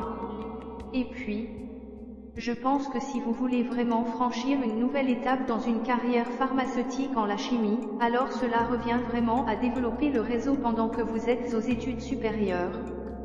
Tant. Les écoles auront des scientifiques pharmaceutiques qui rendront visite régulièrement, rencontreront ces personnes, leur parleront de vos réalisations et de votre science, de sorte que quand et s'il y a une offre d'emploi, vous soyez en quelque sorte sur leur liste de personnes qu'ils voudraient interviewer, parce que le plus dur, c'est d'obtenir l'entretien. Après ça, tout est parti. 13. Les nouvelles publications du chimiste. Une entrevue avec un leader de la chimie médicinale et un pionnier de la pharmacie, le Dr L.C. Campeau, vice-président associé. Responsable de la R&D sur les procédés pour petites molécules chez Merck. Toi. Vous savez ce que je veux dire. Tout dépend de vos réalisations, de la façon dont vous allez rendre les autres autour de vous meilleurs et de ce que vous allez apporter à cette organisation. Mais il y a encore une fois un nombre infini de personnes et un nombre infini de lieux. Il peut donc parfois être difficile de trouver les bonnes personnes à inviter à un entretien. Mais je dis toujours aux gens que lorsque j'étais étudiant diplômé, Greg était l'un de mes mentors, il était en visite et quelqu'un m'a demandé « Eh bien, que dois-je faire en tant qu'étudiant diplômé pour obtenir un emploi chez Merck ?» Et il a répondu, eh bien, il faut juste être génial, ce qui m'a semblé une question vraiment drôle. mais ce qu'il voulait dire, c'est que lors d'un entretien, vous devrez convaincre un groupe de personnes que vous êtes le genre de personne qui va résoudre les problèmes les plus difficiles que cette entreprise a sur la table. Nous recherchons donc des personnes douées pour résoudre les problèmes. Ce n'est pas comme si nous recherchions des sous-disciplines d'expertise, comme cela arrive de temps en temps. Mais d'une manière générale, les scientifiques sont extrêmement adaptables. Et donc si tu es vraiment doué pour apprendre quelque chose de nouveau et l'appliquer de manière à résoudre des problèmes, quand vous viendrez ici, nous allons enseigner, vous apporter un tas de nouveautés et vous allez résoudre un tas de problèmes. Et c'est ce que je dis aux gens, doivent pouvoir le démontrer lors de leurs entretiens. Monsieur David Ferguson. Ok, wow, c'est bien. Il semble que vous avancez définitivement et que vous faites beaucoup de progrès, et à mon avis, vous atteignez votre lambda max. Donc, atteindre ce point où vous pouvez passer d'un état énergétique à un autre ou d'un niveau à un autre et avoir un impact ou tirer le maximum de votre environnement. Oui, c'est ce que je dirais. Alors, quels ont été les conseils les plus bénéfiques que vous ayez reçus, que ce soit de la part de vos parents, de vos professeurs, de membres de votre famille ou de vos proches? Que dirais-tu? Quelque chose qui se répète dans votre esprit lorsque vous réussissez vraiment, que vous faites des choses formidables et que vous reculez en termes d'humilité. Je t'ai donc vraiment aidé à te relever de ces jours difficiles. Dr. L.C. Campeau. Ouais. Je ne sais pas si vous voulez mettre cela dans la catégorie des conseils, mais j'ai eu un professeur de littérature française lorsque j'étais au lycée. Nous lisions ce très vieux morceau de littérature française, et il était vraiment enthousiasmé par ce seul passage. Et le passage était en français, ce qui signifie fondamentalement, être victorieux sans péril, c'est triompher sans gloire et pour quelque raison que ce soit. Alors me voilà, 16, 17 ans et j'entends ça pour la première fois. Tant. Mais cette idée selon laquelle lorsque vous réussissez, vous repensez à ces moments difficiles et réalisez que avoir surmonté cela ne fera qu'augmenter ce que vous avez finalement accompli. Ce sens, cette ligne qui est 14. Les nouvelles publications du chimiste. Une entrevue avec un leader de la chimie médicinale et un pionnier de la pharmacie, le Dr. L.C. Campeau, vice-président associé. Responsable de la R&D sur les procédés pour petites molécules chez Merck. Par exemple, quelle que soit la littérature française du XVIe siècle, cela rend les moments difficiles, plus faciles à traverser, parce que vous vous dites en quelque sorte, ouais, c'est vraiment difficile en ce moment, j'essaie de résoudre ce problème, et je ne sais pas si je peux le résoudre, mais quand je le résoudrai, ce sera bien plus grand. Et j'avais l'habitude de me promener dans les laboratoires quand j'étais étudiant diplômé, puis de me promener dans les laboratoires de Merck et j'avais l'habitude de dire cette citation aux gens, lorsqu'ils avaient du mal avec quelque chose. Et je me dis que lorsque vous aurez résolu ce problème, cela sera encore plus grave. Droite. Parce que vous aurez surmonté cette adversité. Et cela me rappelle une citation que j'ai récemment entendue dans un film sur l'inventeur de la Lamborghini. Et il dit que ce n'est pas impossible tant que nous n'échouons pas. Et si nous échouerons dans notre recherche de la grandeur. C'est donc un peu dans le même esprit, je suppose simplement que nous arriverons au bon endroit à la fin. Et cet état d'esprit est vraiment important. C'est important pour les scientifiques, car la plupart des expériences que nous menons échoueront, n'est-ce pas? Oui. Mais en fin de compte, en tant que collectif, en tant que groupe de scientifiques qui se réunissent pour résoudre ces problèmes de découverte et de développement de médicaments, nous réussissons souvent en tant que groupe. Droite. Donc je pense que ce n'est probablement pas vraiment un conseil parce que cela vient d'un livre dont je vous ai déjà parlé, la citation de Kate sur le fait de ne pas se convaincre de ne pas faire des choses. C'est aussi quelque chose que je répète tout le temps. Mais pour moi, ces deux choses sont probablement les choses les plus importantes que les gens devraient retenir de cette conversation. Monsieur David Ferguson. Ouais, je suis entièrement d'accord. Je me souviens de ce poème, Gutenberg, alors que nous concluons, souvenez-vous de cette citation de Gutenberg de Douglas Maloche. Il disait, l'arbre qui n'a jamais eu à se battre pour le soleil, le ciel, l'air et la lumière, mais qui se détachait dans la plaine et recevait toujours sa part de pluie. Il n'est jamais devenu un roi des forêts, mais il a vécu et est mort comme un être broussailleux. L'homme qui n'a jamais eu à travailler dur pour gagner une parcelle de terre et à cultiver, qui n'a jamais eu à gagner sa part du soleil, du ciel, de la lumière et de l'air, n'est jamais devenu un homme viril, mais a vécu et est mort comme il a commencé. Un bon bois ne pousse pas facilement. Plus les vents sont forts, plus les arbres sont forts, plus le ciel est éloigné, plus il est long, plus la tempête est forte, plus elle est forte. Par le soleil et le froid, par la pluie et la neige chez les arbres et les hommes. Ouais, j'ai dit ça au lycée, et ça revient encore dans mon esprit ainsi que dans ma perspective religieuse et ma tradition religieuse, mais oui, Dr Campeau, c'est si bon de t'avoir comme invité. Ce fut un privilège et un honneur. Merci. Podcast du Chemise enregistré en 2023. 15. Les nouvelles publications du chimiste. Une entrevue avec un leader de la chimie médicinale et un pionnier de la pharmacie, le Dr L.C. Campeau, vice-président associé. Responsable de la R&D sur les procédés pour petites molécules chez Merck. Remarque, les opinions exprimées sur ce podcast et dans cette transcription représentent celles de mes invités et de moi-même. 16.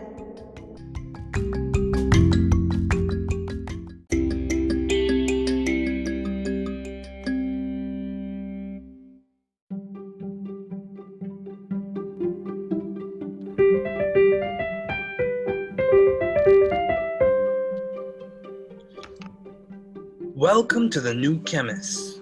We're glad you're listening. Feel free to download this podcast on Spotify and Google Podcasts. Here on the New Chemist, we discuss chemistry, which simply put is the science of change, as well as careers, community, research, and COVID-19. We're happy you're tuning in. My guest this morning is Dr. Gary May. Thanks for joining me this morning. It is good to hear from you. Just briefly, I'll inform my audience about you. Dr. Gary S. May became University of California, Davis's 7th Chancellor on August 1st, 2017. He leads the most comprehensive campus in the University of California system with 4 colleges and 6 professional schools. An accomplished scholar and engineer, Dr. May came to UC Davis after a 3-decade career at the Georgia Institute of Technology in Atlanta. He was the Dean of the Institute's College of Engineering, the largest and most diverse school of its kind in the nation. Prior to his appointment as Dean, Dr. May was the Steve W. Chaddick Chair of Georgia Tech's School of Electrical and Computer Engineering. He also served as the executive assistant to the then Georgia Tech president, Chi Wayne Clark. As chancellor of one of the world's greatest public research universities, Gary S. May leads UC Davis as it advances its mission in several key areas. In 2015, President Barack Obama honored Dr. May with the Presidential Award for Excellence in STEM Mentoring. In September 2018, Dr. May was inducted into the National Academy of Engineering, one of the highest honors in the field, for his innovations in educational programs for underrepresented groups in engineering and his contributions to semiconductor manufacturing research. In April 2020, Dr. May was elected to the American Academy of Arts and Sciences under the classification of Educational and Academic Leadership. Dr. May has won numerous honors for his research and was named Outstanding Engineer Alumnus of UC Berkeley, where he earned his master's and PhD degrees in electrical engineering and computer science. A prominent voice in higher education, Dr. May is married to Miss Michelle R. May, a software engineer with CNN. They have 2 grown daughters. Simone, and Jordan. Please welcome Dr. May.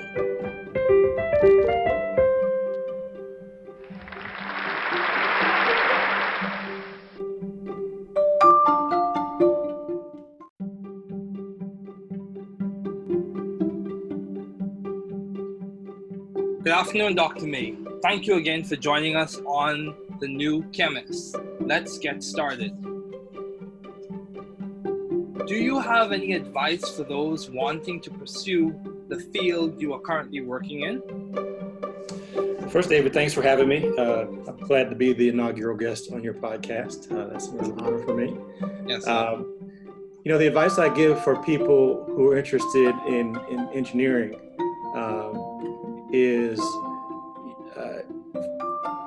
you have to find the part of the field, the discipline that you're passionate about. You have to really enjoy the mathematics and the science, but you have to really also find that discipline of engineering that makes you want to get out of bed every day and go to work and do something fulfilling. So that could be, for my case, it was electrical engineering, but it could be biomedical, mechanical, aerospace, whatever it is, something that, tugs at your fascination and makes you curious and makes you want to solve problems. Okay, yeah, that's very good. So what has been some of the most beneficial advice you have received to date? Well, I've gotten much advice over my life and my career. I think, starting with my parents who, the old advice was, go do that homework, boy. And then we kind of progressed from there to, my dad used to tell me how important it was to have your own things, to be independent, to have your own opinions, to make up your own mind, and to be consistent with your views. Over the course of my career, I've gotten good advice about what jobs were good jobs, what jobs were not as attractive, how to stay successful, what networks were important to be a part of, and in my current career, I've had mentors that have guided me in how to be, statesmanlike, how to be a better public speaker. Again, what associations are important for you to continue and others that are not as important because there are many demands on your time in this role. So I had some good advice about what organizations would be useful to be a part of and what other associations it's better to delegate. So I've gotten lots of good advice on many different topics. Okay, that's very good. That's very good. Also, how have you maintained vision and teamwork in your environment? Well, I just think teamwork is so important. No one is talented enough to accomplish all that they want to accomplish on their own. That's very true. And once you're humble enough to realize that, it lets you know that you need to put a good team around you. And I've been fortunate and blessed in most of my career to have been able to work with really talented people.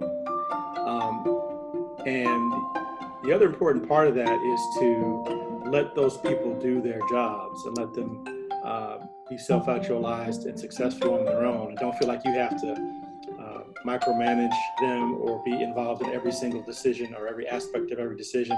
You have to hire competent people and believe in their competence, right? And because whatever they do that's positive is going to reflect on you in a positive way anyway. So let them go do that. You need to stay aware of what's going on, but you don't have to be involved in every intricacy of every decision. Yeah, I agree.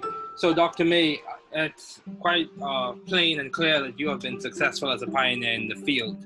So, how have you been so successful? What has complemented the most to your success? David, I always say there's three aspects of anyone's success. Okay. One is, obviously some talent. You have to have some innate ability.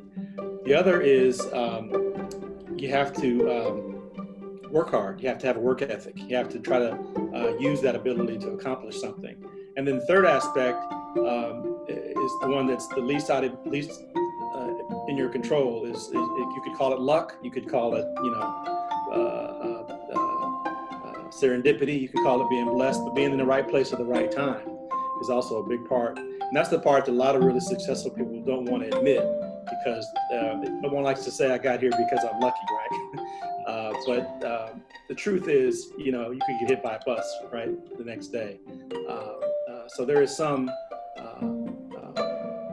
aspect of your success that really you had no responsibility for, and you have to be humble enough to admit that. That's true. Humility is very important.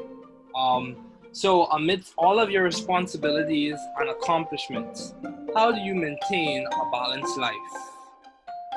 Well, I think it kind of goes back to my upbringing and trying to be grounded. But I'd have to say, a big part of my balance and well-roundedness is my family. My wife is a strong support system for me and my kids and my extended family, my mom and my sister and others. And family is a really important part of my life, and I try to make sure that I keep those folks that are supporting me happy and supported as well. And I always say that, in a career, you're juggling a lot of balls, and some of those balls are rubber, and if you drop it, it'll bounce back up. Some of those balls are glass, and if you drop it, it'll break. So you have to make sure that you're taking care of the important balls, if you will, that are helping to support you and help you be well-rounded. Okay, so make sure you have your priorities straight. So in terms of your ideas and policies, what have been some of your most effective and impactful ideas to date? Well, I'd have to let others judge how effective or impactful my ideas are. That's true.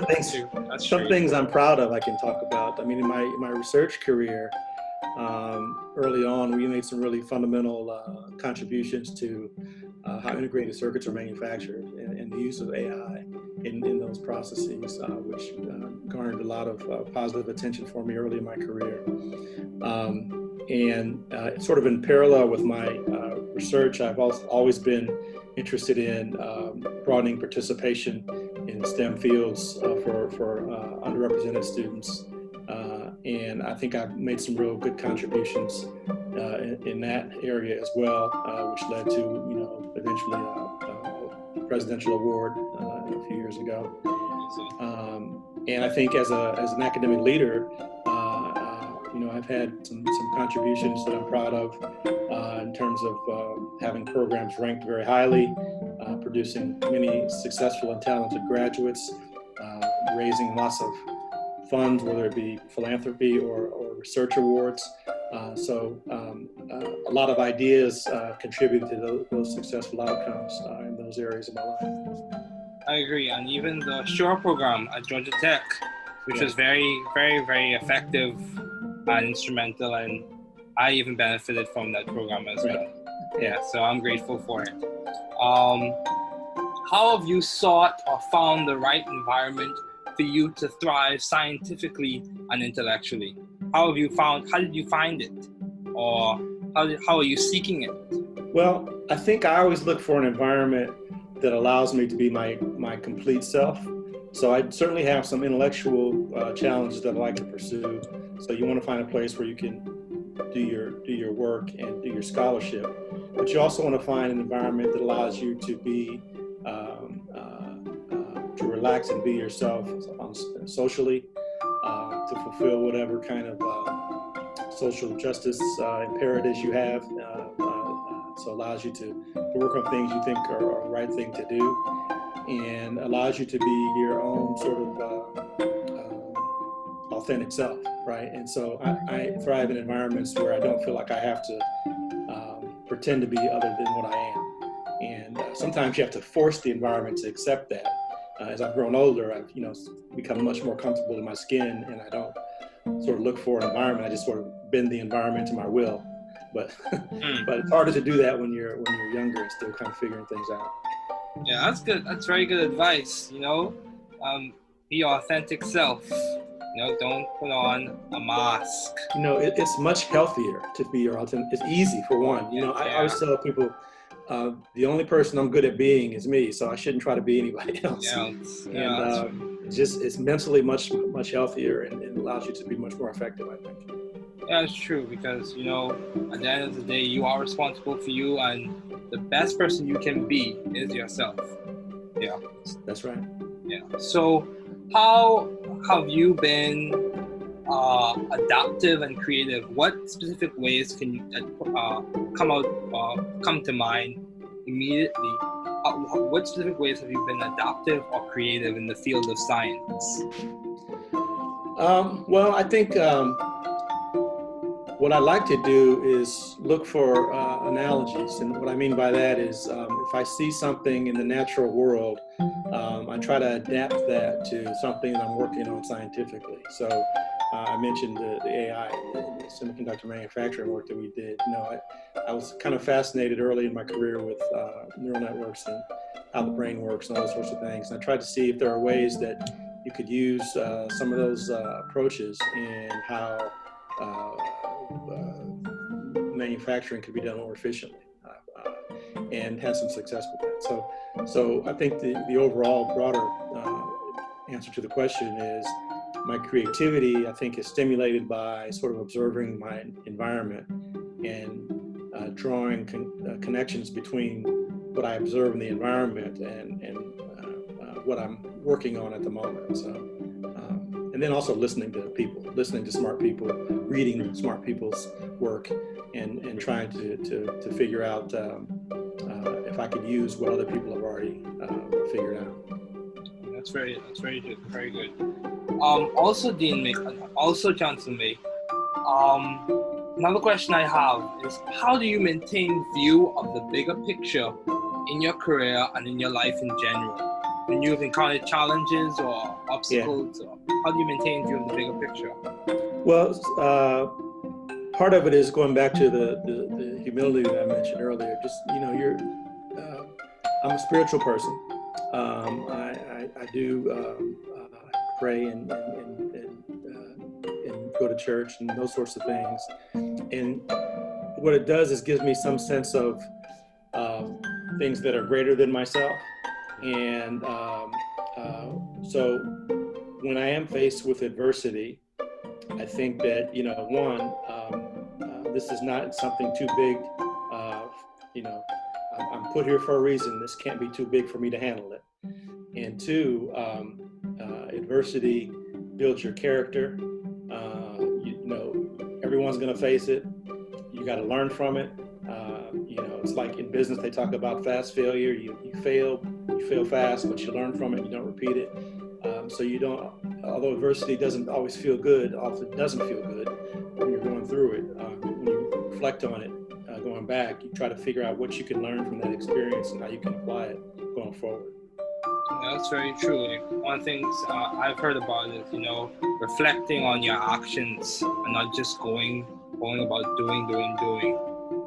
As well, you've made a lot of impact in the field of education, a lot of impact. So specifically to those who want to make a similar impact in that specific field, what advice would you give to those, especially those who are pursuing careers in academia, or as professors or deans or administrators? What advice would you give them specifically? Well, I think in academic leadership, we're going to start there. The important thing is to be able to find fulfillment in other people's success, right? So, early in my career, it's much more about being an individual contributor and, establishing a track record and getting recognition and award, etc. But in leadership, that stuff is not as important anymore. It's a nice thing if I get an award, but really it's much nicer if I provide an environment here at UC Davis where our students or our faculty or our community, people in our community can be successful. So you have to kind of switch gears on your sense of what makes you, what charges you up. And so I couldn't be happier than I am when I see someone here get a big award or do something that's notable because we provided an environment that allowed them to be successful. whether that be laboratory space or funding or some sort of enrichment program or encouragement in that way. And that's where I get fulfillment now. Okay. Wow, that's good. Yeah, I agree. It's the idea in which you move beyond focusing on yourself and trying to help other people as well, develop themselves. So what have been your long-standing interests, the overarching theme, if you had to sum it up in short? What would be your long-standing interests in the field of science, if you had to sum it up in short? Oh, wow, that's hard to do it in short. I think, I was a kid, I had a chemistry set, I had erector sets and Legos and all those sorts of things that kind of sparked my interest in science and engineering. I've always wanted to figure out how do things work and how can I make them work better, if you have to sum it up in a short 50 sentences. Okay. And that includes, people. I try to figure out what motivates people, what helps them in their own pursuits, and how can I assist them in achieving those pursuits. Now, as well, you mentioned how you chose electrical engineering as a field to major in. Yeah. To be more specific, why did you choose that field? What led you to choose that? What made it click? What did it click with you, or what made you choose that?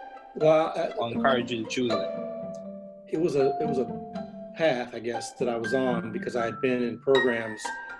First of all, you take these various aptitude tests as a kid, and they tell you you're good in this, you're good in that. So I was good in math and science. They said engineering would be a possible career for me.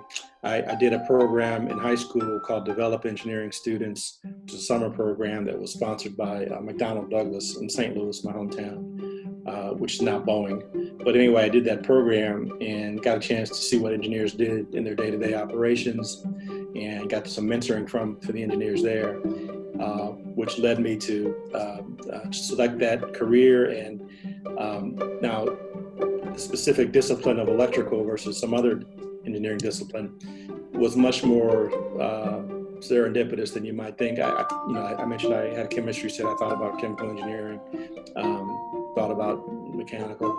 I had done these Heathkit radios as a kid, where you actually put together the coils and antennas and various pieces and power sources to make a real radio. So that was the interest in electronics.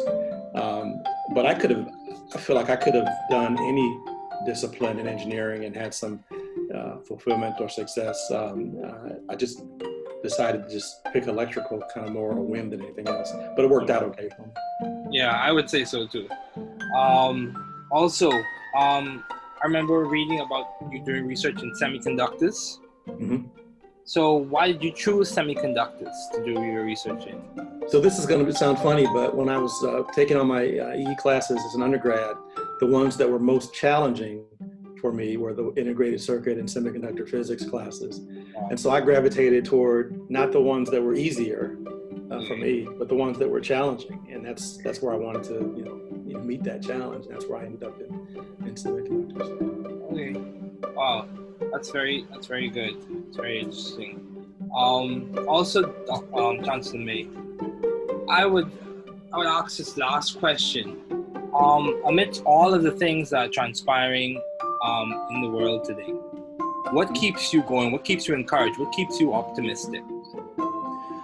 Well, I mentioned being a spiritual person, so I have a firm commitment in trying to make things better. That helps me keep going. I want to build a better world for my family and for my broader community. I always say I have 3 things I want to do every day: learn something, help somebody, and make the world a better place. So I try to keep that going every day. And I am an optimist, so I do think we can make things better. Times like this, it's hard to see that because there's so much negative going on. But I am encouraged by, some of the small things I see. People starting to, really focus on social justice more than I've seen in my lifetime. I find that encouraging. I don't think, obviously we have a long way to go, but so you look for little things that make you feel more optimistic, and that keeps me going. Great. That's very good. Thank you, Dr. May, for your time. I really appreciate having you on this podcast. My pleasure, David. Thanks for having me. Good luck with the podcast. Yes, sir.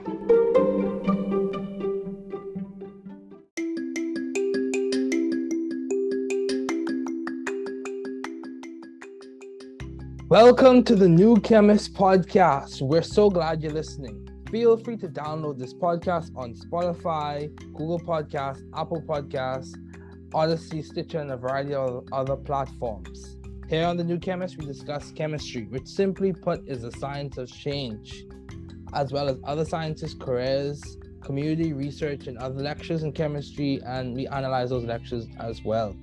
My guest today is Dr. Campeau. It is so good to have him as a guest today. He is the Associate Vice President and Head of Small Molecule Research and Development at Merck, a very established and accomplished scientist, having received numerous citations, patents, and multiple awards. He is currently a fellow of the Royal Society of Canada. It's definitely a treat and an honor to have him as a guest today. Okay, so Dr. Campeau, let's begin. What have been your long-standing interests in the field of science? So, ever since I was a young kid, I was interested in sort of how things work. Asking tons of questions, trying to understand how the world works. I was also always interested in building things. I was one of those, obsessed with Lego kids. Oh, yeah. And in high school, I became really interested in sort of the biochemistry through one of my biology teachers, who was sort of explaining how cells work and ultimately the chemistry of cells. And I became, or at least at the time, I thought I was really interested in biology, and I decided to pursue undergraduate studies in biopharmaceutical sciences. But I would say that I probably didn't realize that what I really liked about that high school biology class was actually the organic chemistry part of it. And I realized this when I was a second year undergraduate student, in organic chemistry in a class taught by Professor Louis Berriot at the University of Ottawa. And he really ignited something within me in terms of my interest in organic chemistry and the chemistry of carbon and sort of how you stitch these molecules together. And sort of started to introduce the concept of how these molecules could have an impact on the world. And ultimately, I decided to pursue graduate studies in large part because of my interest in organic chemistry. And I did a PhD in catalysis, where I studied how late transition metals can catalyze reactions that would otherwise be impossible, and chemistry of palladium. And through that work, I became interested in sort of mechanistic understanding and the details of how reactions work. And ultimately, what happened was I realized that, through an acquaintance of mine, someone in my network learned, what process chemists do, and found that it was a phenomenal way to apply my strengths and things that I was really interested in to a problem that could have a really big impact on the world, and ultimately decided to join Merck as a process chemist a little over 15 years ago. Okay, yeah. So how do you maintain vision and teamwork in your environment and your work environment at Merck as you work on these research projects? How are you maintaining the big ideas, the big picture, ideals of vision and teamwork? How do you maintain those? So one of the things that I've always found was really important is to link our work to the purpose that it is we're trying to accomplish. And I think we have sort of such a privileged position, as scientists in pharma, to be able to link the work that we do to ultimately improving human health. Like, we're literally changing the world one reaction at a time. That's cool. That's cool. and there aren't a lot of necessarily jobs out there where you can directly link what you do to a purpose. And I think that's a really important thing that I try to reinforce with my team. But I also think it's important to have broad interests. And so I think as scientists, it's really easy to get into this tiny little uber specific area of expertise, which is how the world works for science. But I've always thought it's really important to have broad interests. And I think for pharmaceutical development, again, because there are so many disciplines that have to come to bear to bring a drug to market, that's another way for me to sort of think about the bigger picture, is understanding what the biologists are doing and understanding what the chemical engineers in my team are doing, or understanding how medicinal chemists design molecules, and ultimately how our manufacturing colleagues are going to have to utilize the chemistry that we put in place, and our drug product colleagues that have to formulate the drug. So it's a tremendous privilege, I would say, for us to have that purpose, but also to have that opportunity to get that really broad set of stakeholders. And the last thing I'll say is, because we're still doing cutting edge chemistry, we're very well connected and continue to contribute to the academic community as well. And that's another way to sort of broaden your interests and get the big picture. Okay, wow, that's good. That's good. So what if you were advising or giving suggestions to someone who wanted to work in the same role that you're working in, as someone who deals with small molecule research and development, what would you say would be the toolkit or the degree that would give you the best chance of getting an opportunity to work at Merck? So I think there's so many disciplines at Merck that contribute to developing small molecules, not to mention all the biologics and vaccines that we develop as well, that I think there isn't like a single discipline or a single degree. Specifically for my career path and being a process chemist, advanced degree in synthetic organic chemistry was definitely a good way for me to get entry into the field.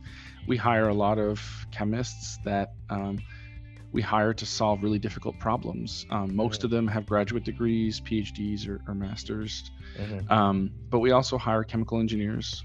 We hire analytical scientists. Some of our specialty groups have other disciplines like protein engineers or people who have experience in other types of engineering. So it's pretty broad. The biggest impact or biggest opportunity to come to a place like Merck is really to leverage the network that you build throughout your studies, right? Whether it's through your undergraduate institution or through a graduate advisor, and really get to know people that work in the area that you're interested in. And then you'll really know what it's like to work there. And first, you'll know if it's a good fit for you, but that second, that can open doors to get the opportunity to interview. Okay, yeah, that's good. That's good. So what would you say has been your most creative piece of work in the field of science, specifically on what you work on? And you can be as technical or as simple as you want to be. What would you say has been your most creative piece of work? Is it an elegant bond disconnection? Or, yeah, I would say, the longer you are in the job that I am, the less close to the science you are. But if I go all the way back, so what I would say is there's maybe a couple things. So maybe I'll split it by my graduate work versus my work at Merck. So when I was a graduate student, I had an insight that a certain type of electronic effect in the molecules that I was studying could be exploited to make a carbon-carbon bond that hadn't been known before, and that seed of an idea eventually became what we now call concerted metallation deprotonation, which is a well-accepted mechanism in palladium catalyzed direct arylation reactions. And it was, I was 24 years old. I had this idea that CH acidity was going to be an important factor in these reactions, and that electron deficient arenes should work, which was not known at the time. And ultimately that ended up working, and my whole PhD ended up being about that. And I'm really proud of that work. I would say if I have to pick one thing that I'm the most proud of at Merck so far, there are two projects on which I made really important contributions. One of them is doravirine, which is an approved drug for HIV treatment, where I was able to design a synthesis of that molecule to really rapidly and quickly bring it into preclinical and clinical studies, and ultimately that drug was approved, and so I'm really proud of that. And then more recently, I actually led a cross-functional team that developed a cardiovascular drug that isn't on the market yet, so I can't really talk about it, but it was a cholesterol medication that's now going into phase 3 at Merck, and it was one of the first macrocyclic peptides that Merck synthesized and ultimately brought to market. And our team had to develop a bunch of extremely novel chemistry in order to be able to do that. So I can't wait to be able to tell the world about that in a couple of years. Okay, that sounds really good. It's interesting that you worked on a HIV drug. You said an HIV drug. Yeah, yeah. That's interesting because one of my mentors, I don't know if you're familiar with the name Lou Jungham. Yeah, who worked on Nelpinavir. Yeah. Okay. Yeah. So Nice. it's definitely interesting. It's interesting connection, interesting conversation. So Small world. small world in a way. So how have you sought or found the right environment for you to thrive scientifically and intellectually? How did you go about finding Merck, or did Merck find you? What process did you use to find this job or find this role or progress in your career? So I think I would be kidding myself if I didn't think there's a tremendous amount of luck that goes into these types of things, right? So yeah, serendipity. I was a undergrad at the University of Ottawa. I didn't really know exactly what I wanted to do long term, but I knew that I really loved organic chemistry and that I wanted to do something there. A friend of mine who was sort of my lab partner was like, hey, I'm going to go to grad school and I'm going to work with this guy, Keith Fanyu. He just started like this month. He's a brand new prof, but he's really cool and I want to work with him. So I went to meet with Keith and I said, hey, I think I want to go to grad school too. Like I hadn't really thought this through yet. And we talked for about an hour and there's like a spark, like you meet these people and you're just like, wow, this person's awesome. I want to just spend time with this person. It's going to be great. So, he didn't have a lab. He didn't have, I didn't know anything about him. He was a tremendously successful graduate student, but at the time I wasn't in the know, right? So I joined this guy's lab and it ended up being, maybe the best 4 years professionally. It was just an amazing experience to work with him as a mentor.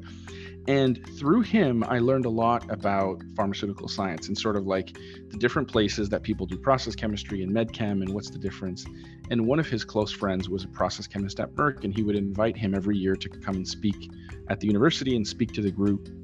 And so this guy, Greg Hughes, used to come and give these scientific talks, like this is what we do and this is the impact that we have. And I was always tremendously inspired by that. And I met him and we eventually built a relationship. And so, 4 years later or 3.5 years later, when there was a position at Merck, he actually called and said, hey, there's a position, you should apply for it so that we can interview you and see if you're a good fit to come here. So, if you think about that progression that I just walked you through, I didn't talk about my accomplishments. I didn't talk about, obviously you got to deliver the science, but if I hadn't been in Keith's lab and if Keith's best friend hadn't been a process chemist at Merck, I doubt that I would have had the opportunity to interview. And I think sometimes we just have to lean into that, chance matters. And so that's why you need to know as many people as possible. And you need to kind of cultivate that network because I think it's really important. Yeah, but then once you interview, I always tell people when you interview at a place, you're interviewing them as much as they're interviewing you. I agree. You become the people that you work with. And so when you're interviewing there, if you meet people that you're like, wow, I hope one day I can do what that person does, then that's a great fit. And that's how I felt when I interviewed at Merck. I knew that I wanted to be a process chemist at Merck as soon as I met the people that worked there, the way that they thought about problems, the way they were really passionate about the impact they could have. And that has been true. And it's been true for the last 15 years, which is why I'm still here. Wow. That's good. That's good. Wow. That's good. So, what would you say has contributed to your success so far? Yes, you said there's a degree of serendipity or chance or whatever you want to phrase it. Who would you say has been one of your driving, encouragers, motivators, source of inspiration? What would you say has contributed to your success? Can you name some of the people or talk about the people who really played a role outside of the ones you've mentioned already? Sure. Yeah, I mean, I would say there's, I like sort of your line of questioning here. I think the people really matter. I think your mindset matters a lot as well. So I've always been fascinated by ideas. I'm sort of creative by nature. I'm excited by new ideas and the prospect of doing something new. Okay. And I have probably more of an optimistic bend than a pessimistic bend. And scientists who are listening to this will know, you bring a new idea to someone and one person will say, well, that's definitely not going to work. You shouldn't do that. And then another person will say, wow, that's really cool. You should try that, and I've surrounded myself with people that are more on that side of the spectrum, people that are going to cheer you on when you have a cool idea that you want to try. And I would say, I already talked about Keith and about Greg, but when I was at Frost, one of my first mentors there was a guy named Stéphane Ouellette and a woman called Sarah Dolman, and they had been there 3 or 4 years, so they kind of knew the ropes, but they were really good at sort of encouraging me to try my ideas. I had a peer that just started at the time, this guy named Ernest Lee, who's now at Gilead. And I remember going into his office with a crazy idea, and I drew it on the board, and I was like, do you think this is going to work? Because nobody else thinks it's going to work. He's like, that's the coolest thing ever. You should try it. And then I went and I tried it, and it worked. And it was like, if he'd have said no, he'd have been like the fifth person to tell me no. And then I probably would have said, okay, I'm not going to try this.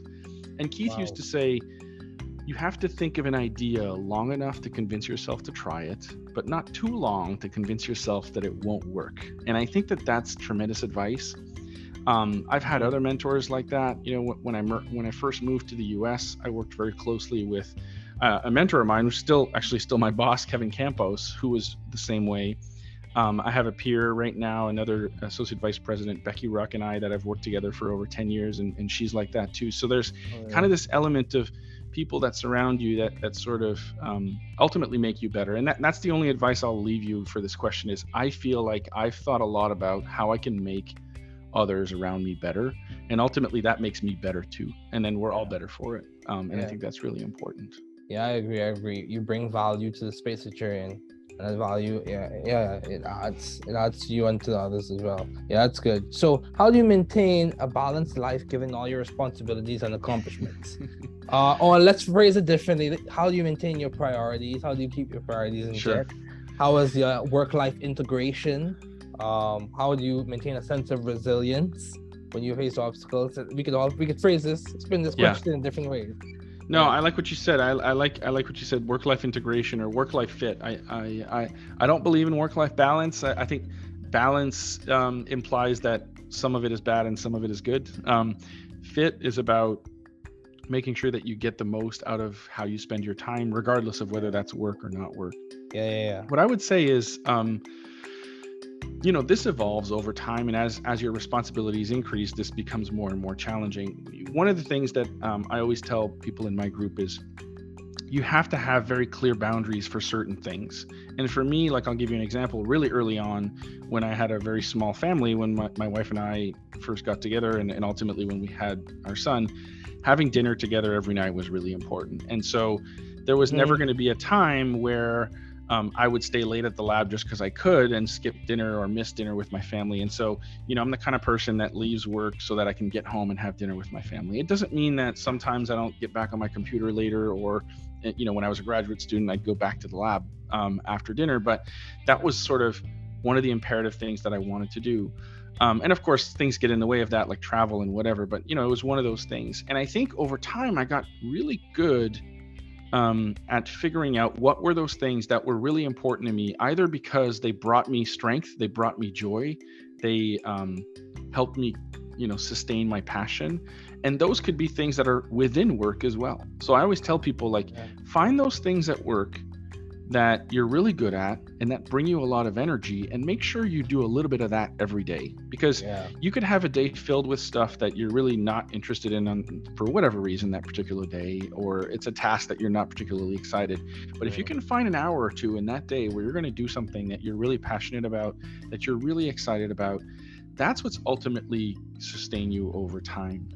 And then you just got to be ruthless with your prioritization. And so you have to weed out the things that really don't drive a value proposition for you, whether that's a professional value proposition or a personal value proposition, And I would say that, again, I always tell people in my team, you're going to be asked to spend time on all kinds of things. And when people ask, they don't necessarily have the complete picture of what your day looks like or what your life looks like. And it's okay to say no, right? So spend the time on things that you're really good at and that drive a value proposition for whatever it is you're doing at that time, whether that's a company or whether that's your home life.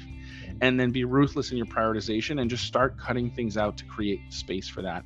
And I would say that that's been tremendously successful for me. I'm actually able to get more done in less time because I don't spend time on things that don't necessarily drive a lot of value, Yeah. And that's really important. Yeah, that's very good. And that's the same reason why I enjoy podcasting so much and enjoy having these conversations, as well as assisting with science education in the community that I serve in and serving as faculty. Yeah, I completely agree with you. You summed it up well. So you also have a podcast, Farm to Table Podcast. So yes.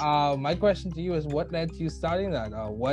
how do you find time for all of this, Dr. Campeau? You have a family, you have a high-ranking job that's a lot of responsibilities, and you also have a podcast as well to put the icing on the cake. So how are you able to do all of this?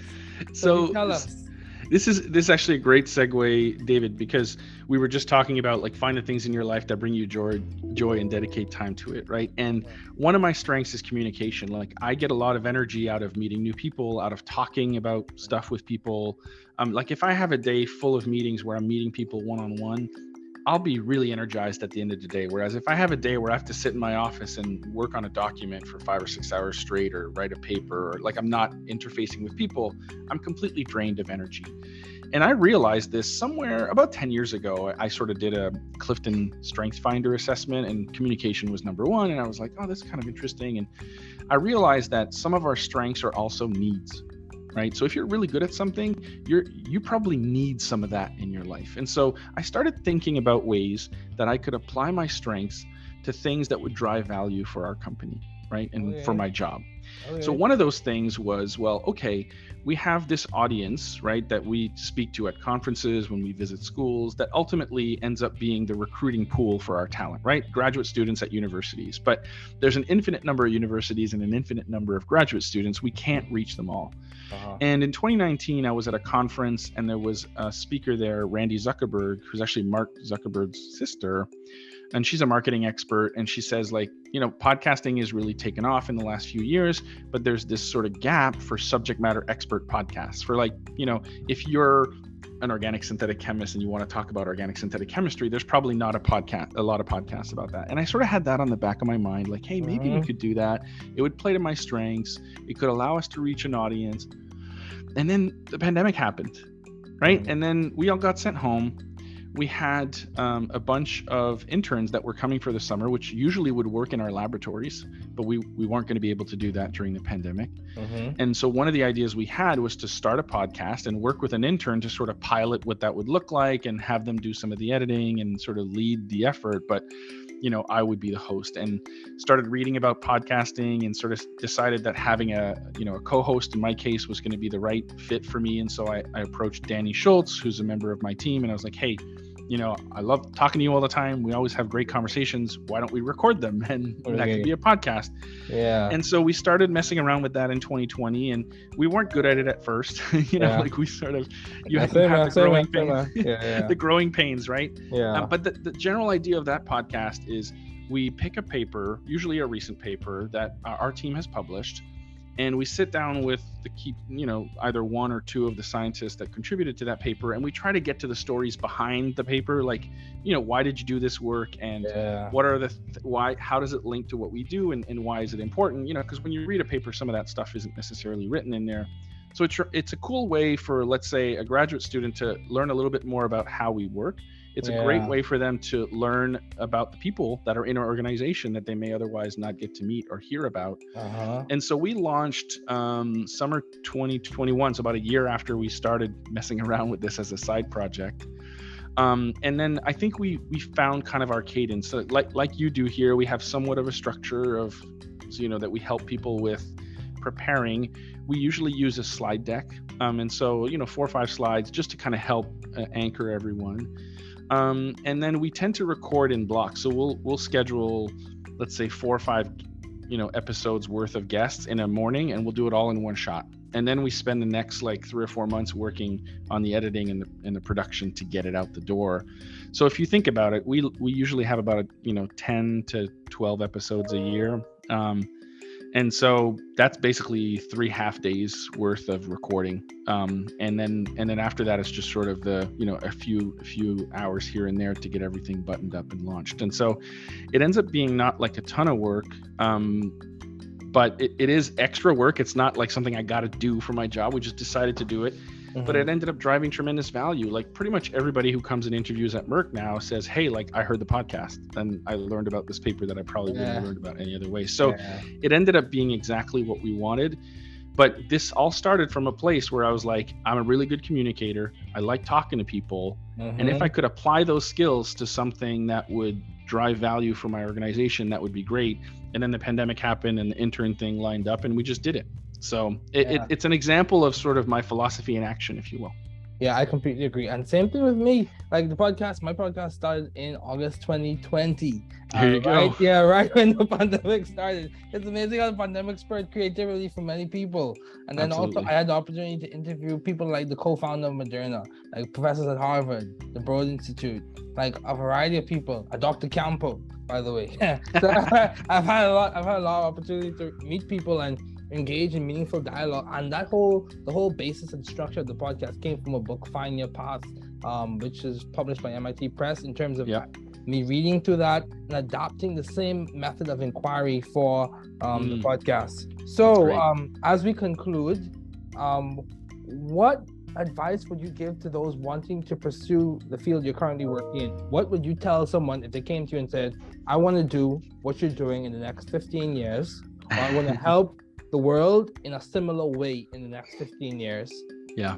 How should I start? What would you tell an undergrad? What would you tell a grad student? Yeah, so I think I would encourage undergrads to make sure that they have a passion for the science, because being a graduate student is difficult, right? There's a ton of failure, and sometimes you wonder, like, why did I decide to do this? It seems like I'm working a lot and I'm not making a lot of progress. But being a graduate student is all about overcoming that, right? It's about learning how to solve problems and realizing that, you don't go from point A to point B directly, that sometimes you have to take massive detours, and you have to be curious about the world, and you have to be curious about your science. And if you feel like you have that, then you should go to grad school. If you want to go to grad school just to get a job later, but you're not sure you're going to enjoy the process of struggling through the science, that doesn't set you up for success. So it needs to start from a place of genuine interest in wanting to understand some problem, scientific problem, and then you go to grad school. I agree. And then the vast majority of pharma scientists, have some sort of graduate degree, and most, at least in the chemistry groups, have PhDs.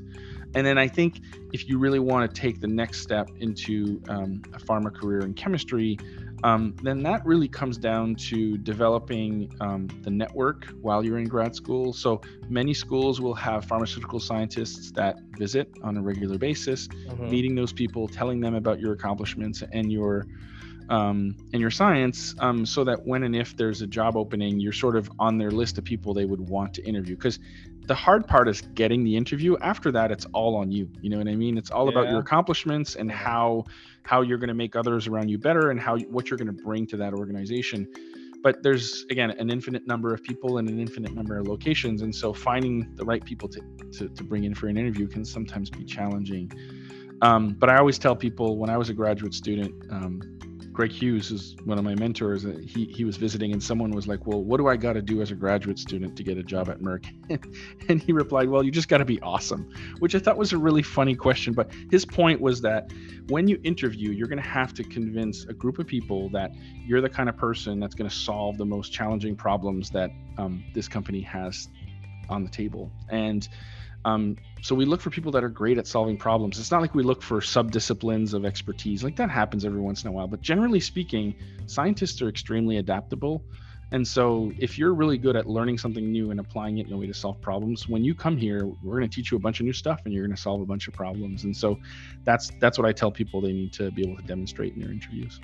Okay, wow, that's good. It sounds like you are definitely moving forward and making lots of progress, and in my opinion, achieving your lambda marks. So reaching that point where you can transition from one energy state to another, or one level to another, and make an impact, or gain the maximum from your environment. Yes, that is what I would say. So what has been some of the most beneficial advice you have received, either from your parents or professors, or from family members or significant other? What would you say, something that replays in your mind when you really succeed and do tremendous and brings you back down in terms of humility? So or really helps you to pick yourself up on those rough days. Yeah, I feel like I don't know if you want to put this in the category of advice, but I had a French literature teacher when I was in high school. We were reading this really old piece of French literature, and he was really excited about this one passage. And the passage went, in French, à vaincre sans péril, on triomphe sans gloire, which basically means, like, to be victorious without peril is to triumph without glory. And for whatever reason, so here I am, 16, 17 years old, I hear this for the first time. But this idea that, when you succeed, you're going to look back on those tough moments and realize that having overcome that will only augment what you ultimately accomplished. That sense, that one line, which is like from 16th century French literature, was really like, it makes the tough times harder, easier to get through, because you're sort of like, yeah, it's really tough right now. I'm trying to solve this problem and I don't know if I can solve it. But when I solve it, this is going to be so much greater. And I used to walk around the labs when I was a grad student and walk around the labs at Merck. And I used to tell people this quote, like when they were like struggling with something. And I'm like, when you solve this problem, this is going to be even greater, right? Because you'll have overcome this adversity. And it reminds me of a quote that I recently heard in a movie about the guy who invented the Lamborghini. And he says, "It isn't impossible until we fail. And if we fail, we'll fail searching for greatness." So it's kind of this similar vein of like, I just assume that we're going to get to the right place at the end. And that mindset is really important. It's important for scientists because most experiments that we run will fail, right? Yes. But ultimately, as a collective, as a group of scientists that come together to solve these problems in drug discovery and development, we often succeed in the end, as a group, right? Yeah. So I think that's probably, it's not really advice because it came from like a book. I already told you about Keith's quote about not convincing yourself not to do stuff. That's something I repeat all the time as well. Yeah. But to me, those two things are probably the most important things that I think people should take away from this conversation. Yeah, I completely agree. I remember this book, Good Timber, as we conclude. Remember this quote from Good Timber, this poem. It said, "The tree that never had to fight for sun and sky and air and light, but stood out in the open plain and always got a share of rain, never became a forest king, but lived and died a scrubby thing. The man who never had to toil to gain in farmer's patch of soil, who never had to win his share of sun and sky and light and air, never became a manly man, but lived and died as he began. Good timber does not grow in ease. The stronger winds, the stronger trees. The further the sky, the greater the light. The more the storm, the more the strength. By sun and cold, by rain and snow, in tree and men, good timbers grow." So Dr. Campeau. Yeah. I said that in high school and it still replays in my mind. Yeah, as well as my faith perspective and faith tradition. But yeah, Dr. Campeau, it's so good to have you as a guest. It was a privilege and an honor.